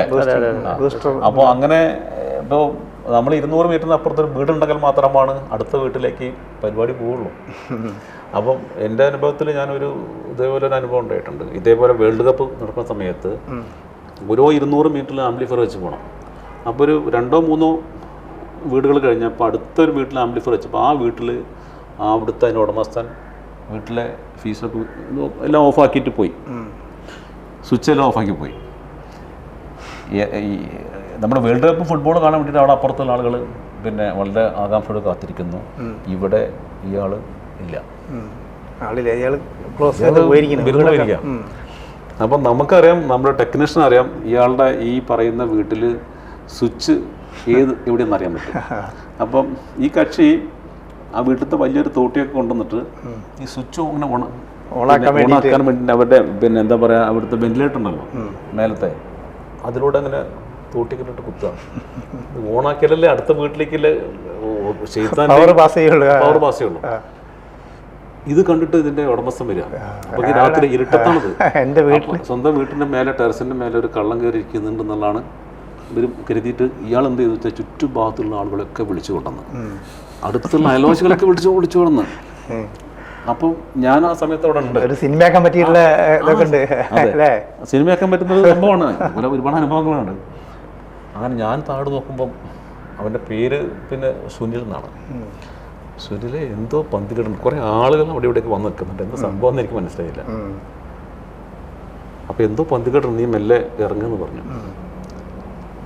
അങ്ങനെ ഞങ്ങൾ എന്തോ ഭാഗ്യത്തിന് ഇറങ്ങി നോക്കിയപ്പോഴേക്കും ഒരു 10, 50, 60 പേര് ഈ വീട്ടിൻ്റെ ചുറ്റുപത്ത് അടഞ്ഞുകൊണ്ടിരിക്കും. പലരുടെ കയ്യിലും അത്യാവശ്യം ആയുധങ്ങളൊക്കെ ഉണ്ട്. അപ്പം കാരണം ഒരു കള്ളനെ പിടിക്കാൻ വന്നിരിക്കുകയാണല്ലോ. അപ്പം ഞങ്ങൾ പെട്ടെന്ന് അങ്ങോട്ട് ചെന്നിട്ട് ഇതിന് ഉടമസ്ഥനടുത്ത് ചെന്നപ്പോഴാണ് ഉടമസ്ഥൻ ഞങ്ങൾ തിരിച്ചറിയണതും. അപ്പോഴേക്ക് അതിന്റെ സീനൊക്കെ മാറിയല്ലോ. എന്തോ ഭാഗ്യത്തിന് ഈ ആയുധങ്ങളൊന്നും അവർ ഉപയോഗിക്കേണ്ടി വന്നില്ല. പക്ഷേ നമ്മൾ അറിയാതെ പറ്റിക്കഴിഞ്ഞു. അതോടുകൂടി നമ്മുടെ കേബിളിറ്റിയുടെ അവസ്ഥ അവസാനിച്ചിരുന്നു. അല്ല, ഇതൊക്കെ ഞാൻ ഇതൊക്കെ ശരിക്കും സൂചിപ്പിക്കണം നമ്മൾ അന്ന് അനുഭവിച്ച കഷ്ടപ്പാടുകളാണ്. കാരണം അന്നത്തെ സാങ്കേതിക വിദ്യ അത്രയല്ലേ ഉള്ളൂ. കാരണം വീടുകളിൽ വലിയൊരു പ്രേക്ഷകർ അപ്പുറത്ത് 10 പിന്നെ 200ഓളം പ്രേക്ഷകർ വീടുകൾ അപ്പുറത്ത് പിന്നെ ഒരു പരിപാടിയും കാണാതെ കാത്തു നിൽക്കുന്നു. ഈ ഭാഗത്ത് നമുക്കിത് കാണിച്ചു കൊടുക്കാൻ യാതൊരു മാർഗ്ഗമില്ല. നമ്മൾ ടെക്നോളജിയുടെ പ്രശ്നം ഞാൻ പറഞ്ഞത്. ഇന്നത്തെ ഫൈബർ ടെക്നോളജി വന്നു. നമ്മൾ ഈ പറയുന്ന കോർപ്പറേറ്റുകൾക്ക് വലിയ രീതിയിൽ അവർ ഇപ്പം ഇന്ന് 400 ചാനൽ കൊടുക്കാൻ 4 ചാനൽ സ്ഥാനത്ത് 400 ചാനൽ കൊടുക്കുന്നുണ്ട് അല്ലേ? ആ ടെക്നോളജി മാറി. നമ്മൾ ആ ടെക്നോളജിയോടൊപ്പം പോയി കോർപ്പറേറ്റുകളെ അതിജീവിക്കാൻ നമുക്ക് സാധിച്ചു. അതൊക്കെ നമ്മുടെ ഈ പറയുന്ന സംഘടനയുടെ ഈ പിൻബലത്തിന്റെ ഭാഗമായിട്ടാണ് നമ്മൾ ഈ പ്രേക്ഷകർക്ക് ഇടയ്ക്ക് ഇങ്ങനെയുള്ള മാസമായിട്ടുള്ള ഇപ്പോൾ ഫുട്ബോൾ മത്സരം, അതേപോലെ എന്തെങ്കിലും ഒളിമ്പിക്സ് ഇതേപോലത്തെ സംഗതിയൊക്കെ വരുമ്പോൾ കുറച്ച് നേരം കിട്ടാതിരുന്ന് കഴിഞ്ഞാൽ വയലൻ്റ് ആവും ചിലർ വെറുതെ പോയിട്ട് ആ ദേഷ്യത്തിന് മറ്റൊരു ആ ലൈനിൽ കുഴപ്പമില്ലല്ലോ അവിടെ അങ്ങനെ കട്ട് ചെയ്യുന്നവരുണ്ട്. ഒരു ഭാഗത്ത് കാണുന്നുണ്ട്, ഒരു ഭാഗത്ത് കാണുന്നില്ല. അങ്ങനെയൊക്കെയുള്ള വലിയ പ്രശ്നങ്ങളാണ് ചില സമയത്ത് നേരിട്ടുള്ളത്. പിന്നെ അതിനൊക്കെ ഉപരിയായിരുന്നു നമ്മൾ ശത്രുക്കൾ എന്ന് പറഞ്ഞിട്ട് ഒരു വിഭാഗം ഉണ്ടായിരുന്നല്ലോ, ഓപ്പറേറ്റുകൾ. എനിക്കൊരു സൂചിപ്പിക്കാനുള്ളത് നമ്മുടെ ഈ ഒരു മേഖല ഒട്ടും സുരക്ഷിതമല്ലാത്ത കാരണം നമ്മുടെ ഇൻവെസ്റ്റ്മെന്റ് മുഴുവൻ ഈ റോട്ടിലാണ്. ഈ കേബിളായിട്ട് ഇങ്ങനെ എല്ലാം നമ്മുടെ എത്ര ലക്ഷക്കണക്കിന് ഉറുപ്പിയുടെ സാധനങ്ങൾ നമ്മൾ റോട്ടിൽ ഒരു സുരക്ഷിതത്വമൊന്നും അതിനുണ്ടായിരുന്നില്ല. ഒരു കുമരനെല്ലൂരുണ്ടായ ഒരു ചെറിയൊരു ഇൻസിഡൻറ്റ് പറയാം. ഞാൻ അന്ന് നമ്മൾ സംഘടനയൊക്കെ ഫോം ചെയ്ത സമയത്ത് തന്നെയാണ് ഒരു കേബിൾ ടി വി ഓപ്പറേറ്ററെ സംബന്ധിച്ചിട്ട് ഒരു രാഷ്ട്രീയം പോലും ഒരു പ്രത്യക്ഷ രാഷ്ട്രീയത്തിൽ പോലും ഇറങ്ങാൻ പറ്റാത്ത ഒരു സിറ്റുവേഷനൊക്കെയാണ് കണ്ടത്. നമ്മൾ എന്തെങ്കിലും ഒരു ജാഥയിൽ പോവുക, അല്ലെങ്കിൽ എന്തെങ്കിലും ഒരു പ്രതിഷേധ പ്രകടനം, രണ്ട് പാർട്ടിക്കാർ തമ്മിൽ എന്തെങ്കിലും ഒരു ഇഷ്യൂ ഉണ്ടാകുമ്പോൾ നമ്മൾ വിശ്വസിക്കുന്ന ഒരു പാർട്ടി, നമ്മളൊരു പാർട്ടി അംഗമൊക്കെ ആണെന്നുണ്ടെങ്കിൽ അതിൻ്റെ അനുഭവം പ്രകടിപ്പിച്ചുകൊണ്ട് ആ ജാഥയിലൊക്കെ പങ്കെടുത്തതിൻ്റെ പേരിൽ എതിർകക്ഷികൾ ആ ഓപ്പറേറ്ററെ ക്രൂശിക്കാൻ അല്ലെങ്കിൽ ഒരു പ്രത്യാക്രമണം നടത്താൻ പറ്റുന്ന ഏറ്റവും വലുതാണ് കേബിളുകൾ മുറിക്കല്ലേ. ഒരു സമാന സംഭവം ഉണ്ടായിട്ടുണ്ട്. എന്നിട്ട് നമ്മളത് മുള്ളുകൊണ്ട് എടുക്കുക എന്നുള്ള രീതിയിൽ അത് ചെയ്യുന്ന അതെന്താ സാറാ ഇത്തരത്തിലുള്ള മുള്ളുകൊണ്ട് എടുക്കുക എന്ന് പറഞ്ഞ രീതിയിൽ അതിൻ്റെ ആളുകളെ തന്നെ കണ്ട് സംസാരിച്ചിട്ടൊക്കെ അന്നൊക്കെ സംഘടനാ ലെവലിൽ ആ രീതിയിലൊക്കെയാണ് അത് പരിഹരിച്ചിട്ടുള്ളത്. പോലീസിനൊക്കെ അത് നിസ്സായരാ. കാരണം രാത്രി ചെയ്യുന്ന ഇന്നൊരു സ്ഥലത്താണെങ്കിൽ നാളെ വേറെ സ്ഥലത്ത് കട്ട് ചെയ്യുന്നത്. കാരണം അതൊരു മാസ്റ്റർ പ്ലാൻ ആണല്ലോ. നമ്മളൊരാളുടെ രാഷ്ട്രീയം അയാൾ നമ്മുടെ പ്രതിയോഗിയാണെന്ന് തോന്നുക, അയാൾ ചെയ്യുന്നത് കേബിൾ ടി വി ഓപ്പറേറ്ററാണ്. അയാൾ തൊഴിലിനെ ആക്രമിക്കുന്ന രീതിയിലുള്ള അനുഭവങ്ങൾ ഇപ്പോൾ കുമരനെല്ലൂരൊക്കെ ഉണ്ടായതൊന്നും നമുക്ക് മറക്കാൻ പറ്റില്ല. അങ്ങനത്തെ ഒരുപാട് സംഭവങ്ങൾ ഉണ്ടായിട്ടുണ്ട് നമ്മുടെ ഈ ഇടക്കാലത്ത്. അതുപോലെ തന്നെ നമുക്കിപ്പോൾ ഏറ്റവും കൂടുതൽ പ്രേക്ഷകർ ഉണ്ടാവുന്നതും നമ്മുടെ കണക്ഷനൊക്കെ കൂടുന്നതും വർദ്ധിക്കുന്നതൊക്കെ ഈ അറിയാലോ ഫുട്ബോളിന്റെ, പ്രത്യേകിച്ച് മലപ്പുറം ജില്ല ആയതുകൊണ്ട് ഫുട്ബോളിന്റെ സമയത്താണ്. ഫുട്ബോളിൽ നമ്മളൊക്കെ പ്രാർത്ഥിക്കുക പ്രധാനമായിട്ടും അർജന്റീന, ബ്രസീൽ ഒരിക്കലും ആരാധകരുള്ള ടീമാണല്ലോ അത്. സമയത്ത് ഇതേപോലെ ഇഷ്ടപ്പെട്ട ടീമൊക്കെ ആയിരിക്കും, പക്ഷേ നമ്മളെ ഉദ്ദേശം ഒരു കാരണവശാലും ഈ ടീം വരരുത് നമ്മൾ ആഗ്രഹിക്കുക. അപ്പൊ എന്റെ നെറ്റ്വർക്കിൽ ഇതുപോലെ ഒരു പ്രാവശ്യം ഇതുപോലെ ഒരു കളി വന്നത് നോക്കുമ്പോൾ ഒരു വിഭാഗം 2 ഗോൾ അടിച്ചു. ബ്രസീലാണോ അർജന്റീനയ്ക്ക് നല്ല ഓർമ്മയില്ല. അതുകൊണ്ട് ഞാൻ പ്രോഗ്രാമില്ല. പിന്നെന്താ സംഭവിക്കുന്നത്, എൻ്റെ ഓഫീസിലേക്ക് കല്ല് എറിയാണ് പ്രേക്ഷകര്. ആരാന്നറിയില്ല, 2-3 കല്ലെടുത്തൊരു ജില്ലൊക്കെ പൊട്ടി. ഇതെന്താന്ന് പറയാം, തോറ്റ രാജക്കാരൻ അവരാണ് പോയി ഇത് മുറിച്ചെടുക്കുന്നത്. നമുക്ക് എന്ത് ചെയ്യാൻ പറ്റും? ഇങ്ങനെ അങ്ങനെയൊക്കെ ഉണ്ട്. എല്ലാം കേബിൾ ഓപ്പറേറ്റർ അനുഭവിക്കുന്ന ഒരു ഇതിലേക്ക് ബുദ്ധിമുട്ടുണ്ടായിട്ടുണ്ട്, പ്രയാസം. സാങ്കേതികമായിട്ടും ഇതുപോലത്തെ പ്രയാസങ്ങളും അതുപോലെ തന്നെ ഈ സമൂഹത്തിലുണ്ടാവുന്ന ഇത്തരം ബുദ്ധിമുട്ടുകളുണ്ടല്ലോ ഈ പറയുന്ന അന്നുണ്ടായിരുന്നല്ലോ തീവ്രവാദികൾ. ഇപ്പോഴാണല്ലോ അവരൊക്കെ പലരും ചാനലുകൾ തുടങ്ങിയിട്ട് ആളുകളുണ്ട് ഇപ്പം. അതെ അതെ അതെ. ഈ ചാനലുമായി ബന്ധപ്പെട്ട് പറയുമ്പോഴേ നമ്മുടെ ഈ പ്രാദേശിക ചാനലുകൾ തുടങ്ങിയാലും ആ ചാനലുകളിലൂടെ നമ്മൾ പ്രാദേശിക വാർത്തകളൊക്കെ കൊടുക്കുന്ന ആ ഒരു കാലം ഉണ്ടല്ലോ, അത് നമ്മുടെ ഒരു ടേണിംഗ് പോയിന്റാണ്. പ്രത്യേകിച്ച് ഒരു കേബിൾ ടി വി ഓപ്പറേറ്ററിനെ നാട്ടുകാർ പണ്ട് കണ്ടിരുന്നത്. ഈ പണ്ടൊക്കെ നമുക്ക് നമ്മൾ പറയാറുണ്ട്, ഒരു പെണ്ണന്വേഷിച്ച് പോകുമ്പോൾ ഒരു വീട്ടിൽ ചെന്ന് പെണ്ണന്വേഷിക്കാൻ പോവുക. അപ്പോൾ എന്താ ജോലി? കേബിൾ ടി വി ഓപ്പറേറ്ററാണ്. അപ്പോൾ കേബിൾ ടി വി ഓപ്പറേറ്ററാണെന്ന് പറയുമ്പോൾ ആ വീട്ടുകാരെ ആദ്യം കാണുക നമ്മുടെ നാട്ടിലും ചുമരിലൊക്കെ കയറുന്ന ആ ഒരു കൺസെപ്റ്റിലാണ് അവർ നമ്മളെ കാണുക. അപ്പൊ പലപ്പോഴും എൻ്റെ ഒരു സമപ്രായക്കാരൊക്കെ പറഞ്ഞിട്ടുണ്ട്, നമ്മൾ വേറൊരു ജോലിയും കൂടി ഇതിന്റെ കൂടെ ചെയ്യണം. ആ ഒരു രീതിയൊക്കെ ഉണ്ടായിരുന്ന കാലഘട്ടം ഉണ്ടായിരുന്നില്ല. പക്ഷെ പിന്നീട് നമ്മൾ ഈ പ്രാദേശിക ചാനലുകളൊക്കെ വന്ന് വാർത്തകളൊക്കെ കൊടുക്കുമ്പോൾ, ഞങ്ങളിപ്പോൾ പൊന്നാനിയിലൊക്കെ ഞങ്ങൾ NCVയുടെ ആളുകളാണ്, കേരള വിഷൻ്റെ ആളുകളാണ് എന്നൊക്കെ പറയും. പിന്നെ കേരള വിഷൻ്റെ ആ ഒരു ബ്രാൻഡിനെ വലിയ രീതിയിൽ ആളുകൾക്ക് എത്തിയാകുമ്പോൾ പിന്നെ നമുക്ക് ആ ഒന്നൊക്കെ മാറി. കേബിൾ ടി വിക്കാരൻ എന്ന പണ്ട് കണ്ടിരുന്നതൊക്കെ നമ്മൾ മാറി. പിന്നെ ഇന്റർനെറ്റും കാര്യങ്ങളൊക്കെ വന്നതോട് കൂടിയിട്ട് നമ്മുടെ ഈ സാധ്യതകൾ തിരിച്ചറിഞ്ഞപ്പോൾ ഇപ്പോൾ പഴയ കണ്ണിലാണോ കേബിൾ ടി വി കാരണം ആൾക്കാർ കാരണം വലിയ മാറ്റം ഉണ്ടായിട്ടില്ലേ? അതൊക്കെ വലിയൊരു നമ്മുടെ ഒരു ഐക്യം എന്ന് പറയുന്നത്. ഇപ്പോൾ നിങ്ങൾക്കറിയാം ഇവിടെ TCV ഒരു കേബിൾ ടി വിക്കാരൻ അറിയപ്പെടുന്നത് TCV കാരെന്നാണ്. അപ്പോൾ അവിടെയാണ് NCV കാരൻ. അതുപോലെ തന്നെ കേരളത്തിലെ മിക്ക ജില്ലകളിലുമുള്ള പിന്നെ ഓപ്പറേറ്റർ അറിയുന്ന ആ ഒരു ലെവലിലാണ്. പക്ഷെ ഇന്ന് കേരള വിഷൻ ഓപ്പറേറ്റർ എന്ന രീതിയിൽ വരാൻ നമ്മൾ എടുത്തിട്ടുള്ള ഈ 10-30 വർഷമായിട്ട് നമ്മൾ എടുത്തുള്ള എഫർട്ട് ചെറുതല്ല. അതെ. ഈ ചാനലിന്റെ കാര്യം പറയുമ്പോഴേ നമ്മളിപ്പോൾ ഈ വാർത്താ മാധ്യമം ചാനലാണെങ്കിലും കൂടിയിട്ട് ഇതിന്റെയും തുടക്കത്തിലൊക്കെ പല പ്രശ്നങ്ങൾ ഇത് ഉണ്ടായിരുന്നു വാർത്തയായിട്ട് പോകുന്ന ആളുകൾ. കാരണം എന്താ വെച്ചാൽ രാഷ്ട്രീയ പ്രസ്ഥാനങ്ങൾ കക്ഷി രാഷ്ട്രീയം ഉണ്ടാവില്ല, പലതും ഉണ്ടാവില്ല. അപ്പോൾ ഒരു വാർത്ത കൊടുക്കുമ്പോൾ അതിൽ കൂടുതൽ നേരം ബൈറ്റ് ഏതെങ്കിലും ഒരു പാർട്ടിക്ക് കൊടുത്തു കഴിഞ്ഞാൽ മറ്റേ പാർട്ടിക്കാർ അപ്പം കംപ്ലൈൻറ്റ് ചെയ്യും. അപ്പോൾ അന്ന് ആ വാർത്ത കഴിഞ്ഞ ഉടനെ ഫോൺ വരും, എന്താ ഞങ്ങൾ അയാളുടെ ബൈറ്റ് ഇട്ടില്ലല്ലോ, മറ്റൊന്ന് നിങ്ങൾ ഇത്ര മിനിറ്റ് കാണിച്ചല്ലോ, ഇത് കാണിച്ചില്ലല്ലോ എന്നൊക്കെയുള്ള കംപ്ലൈൻറ്റുകൾ ഉണ്ടായിരുന്നു. ഒരു പ്രാവശ്യം ഞങ്ങളുടെ ക്യാമറാമാനോട് പറഞ്ഞ ഒരു ഏരിയയിലേക്ക് നിങ്ങൾക്ക് വരാൻ ഇങ്ങോട്ട് കിടക്കരുതെന്ന് പറഞ്ഞു. അങ്ങനെ ക്യാമറയ്ക്കും റിപ്പോർട്ടേഴ്സിനോട് പോകാൻ വയ്യത്തരുത് തോന്നുന്നു. അത് നമ്മൾ അറിയുന്നതുകൊണ്ട് നമ്മൾ രാഷ്ട്രീയക്കാരായിട്ടൊക്കെ ബന്ധമുള്ളതുകൊണ്ട് അവർ സംസാരിച്ചു, പറഞ്ഞു നിങ്ങൾ നോക്കൂ ഇത് ഇങ്ങനെയാണ്, നിങ്ങൾ പറഞ്ഞിട്ടുള്ള കണ്ടന്റിൽ എന്തെങ്കിലും വ്യത്യാസം, നിങ്ങൾ പറഞ്ഞ സമയത്ത് ഇതാ ഞങ്ങൾ എഡിറ്റ് ചെയ്യുമ്പോൾ ഇവിടെ ഞങ്ങൾക്ക് ഇത് എഡിറ്റ് ചെയ്യാൻ പറ്റുമ്പോൾ ഞങ്ങൾക്ക് പറ്റും. ഒരു പാർട്ടിക്കാരൻ എഡിറ്റ് ചെയ്യുമ്പോൾ ഇപ്പോൾ LDF ആണെങ്കിൽ LDF എത്ര മിനിറ്റ് സംസാരിച്ചു, മറ്റേയാളും അത്ര മിനിറ്റ് സംസാരിക്കുന്നുണ്ട്, നിങ്ങൾ അതിൽ കാണിച്ചു തന്നത് നിങ്ങൾക്ക് കാണിച്ചു തരാം, അതിന്റെ സാങ്കേതികം എങ്ങനെയാണ് എന്നൊക്കെ പറഞ്ഞ് മനസ്സിലാക്കി കൊടുത്തതിന് ശേഷം ശരി വന്നോട്ടെ. നമ്മളെ പറ്റി നല്ല വാർത്തയാണെങ്കിൽ അവർക്ക് വലിയ സ്നേഹമാണ്. എന്തെങ്കിലും നെഗറ്റീവ് വന്നാൽ ഉള്ള സംഭവം കൊടുക്കുന്നുണ്ട്, അപ്പോൾ അവർക്ക് നമ്മൾ വേറെ പാർട്ടിക്കാരനായി. അങ്ങനെയൊക്കെയുള്ള ഒരു വിഷയം തുടക്കത്തിലുണ്ടായിരുന്നു. പിന്നെ അവര് അത് മനസ്സിലാക്കി. സമയം കൊടുത്തതുമായി ബന്ധപ്പെടാതെ വാർത്തകൾ കൊടുത്തതുമായി ബന്ധപ്പെട്ടിട്ട് കേസൊക്കെ ഇപ്പോഴും ഉണ്ട്. NCV ഒക്കെ വലിയൊരു കേസ് നേരിടുന്നുണ്ടാവും. കാരണം നമ്മൾ ഒരു സംഭവം കാണുന്നു, അപ്പൊ അതുമായി ബന്ധപ്പെട്ടിട്ട് അത് ഉന്നയിച്ച ആളുകൾ ഉണ്ടാവുമല്ലോ. ഇപ്പൊ എന്തെങ്കിലും ഒരു സ്ഥാപനത്തിനെ സംബന്ധിച്ചിട്ടോ അല്ലെങ്കിൽ എന്തെങ്കിലും ഒരു ഇഷ്യൂ ചൂണ്ടിക്കാട്ടിയ ആളുകളുടെ ബൈറ്റുകളാണ് നമ്മൾ കൊടുക്കുന്നത്. അത് നമ്മളായിട്ട് ക്രിയേറ്റ് ചെയ്തല്ല. നമ്മൾ അവിടെ ഒരു ഇൻസിഡന്റ് നടക്കുന്നുണ്ട്, അതിൽ ഇന്ന ഒരു അഴിമതിയോ അല്ലെങ്കിൽ മറ്റെന്തെങ്കിലും ഇല്ലീഗലായിട്ട് എന്തെങ്കിലും നടക്കുന്നുണ്ടെന്നോ അല്ലെങ്കിൽ അത് ചട്ടം പാലിച്ചിട്ടല്ല നമ്മുടെ പ്രവൃത്തികൾ നടക്കുന്നത് നമ്മൾ ചൂണ്ടിക്കാണിക്കുക. സ്വാഭാവികമായിട്ടും നമ്മൾ ചെല്ലുന്നത് അതിന്റെ വിഷ്വലൊക്കെ എടുക്കും. അതിന്റെ വിഷ്വൽ എടുക്കണോടൊപ്പം തന്നെ ഈ പരാതി ഉന്നയിച്ച ആളുകൾ ഒരു ബൈറ്റും തരും. അത് നമ്മൾ ടെലികാസ്റ്റ് ചെയ്താൽ അവർക്ക് അപകീർത്തിപ്പെടുത്തി എന്നുള്ള കേസുകൾ ഇതൊക്കെ സ്വാഭാവികമായിട്ട് വരുന്നത്. അങ്ങനത്തെ ഒരുപാട് വിഷയങ്ങളൊക്കെ ഒരേ സമയം അവര് പല പാർട്ടിക്കാരും ചിലപ്പോൾ പറയാം അവര് നിങ്ങൾ ഇന്ന പാർട്ടിയാണ് അതുകൊണ്ടാണ് നിങ്ങൾ അങ്ങനത്തെ ന്യൂസ് കൊടുത്തത്. അതേ ആളിനെ നേരെ തിരിച്ചും പറയും നിങ്ങൾ മറ്റേ റേറ്റാണല്ലോ പേപ്പറല്ലേ, അങ്ങനെയൊക്കെ പറഞ്ഞിട്ട് തരും.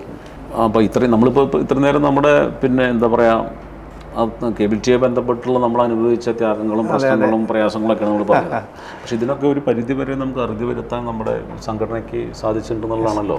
ഈ സംഘടനയുടെ തുടക്കം എനിക്കറിയാം. പിന്നെ ഞാൻ 93-ലാണല്ലോ കേബിൾ ടിവി ആരംഭിച്ചത്. ആ കാലഘട്ടത്തിൽ സംഘടന ഇല്ല, സംസ്ഥാന തലത്തിൽ തന്നെ ഇല്ല.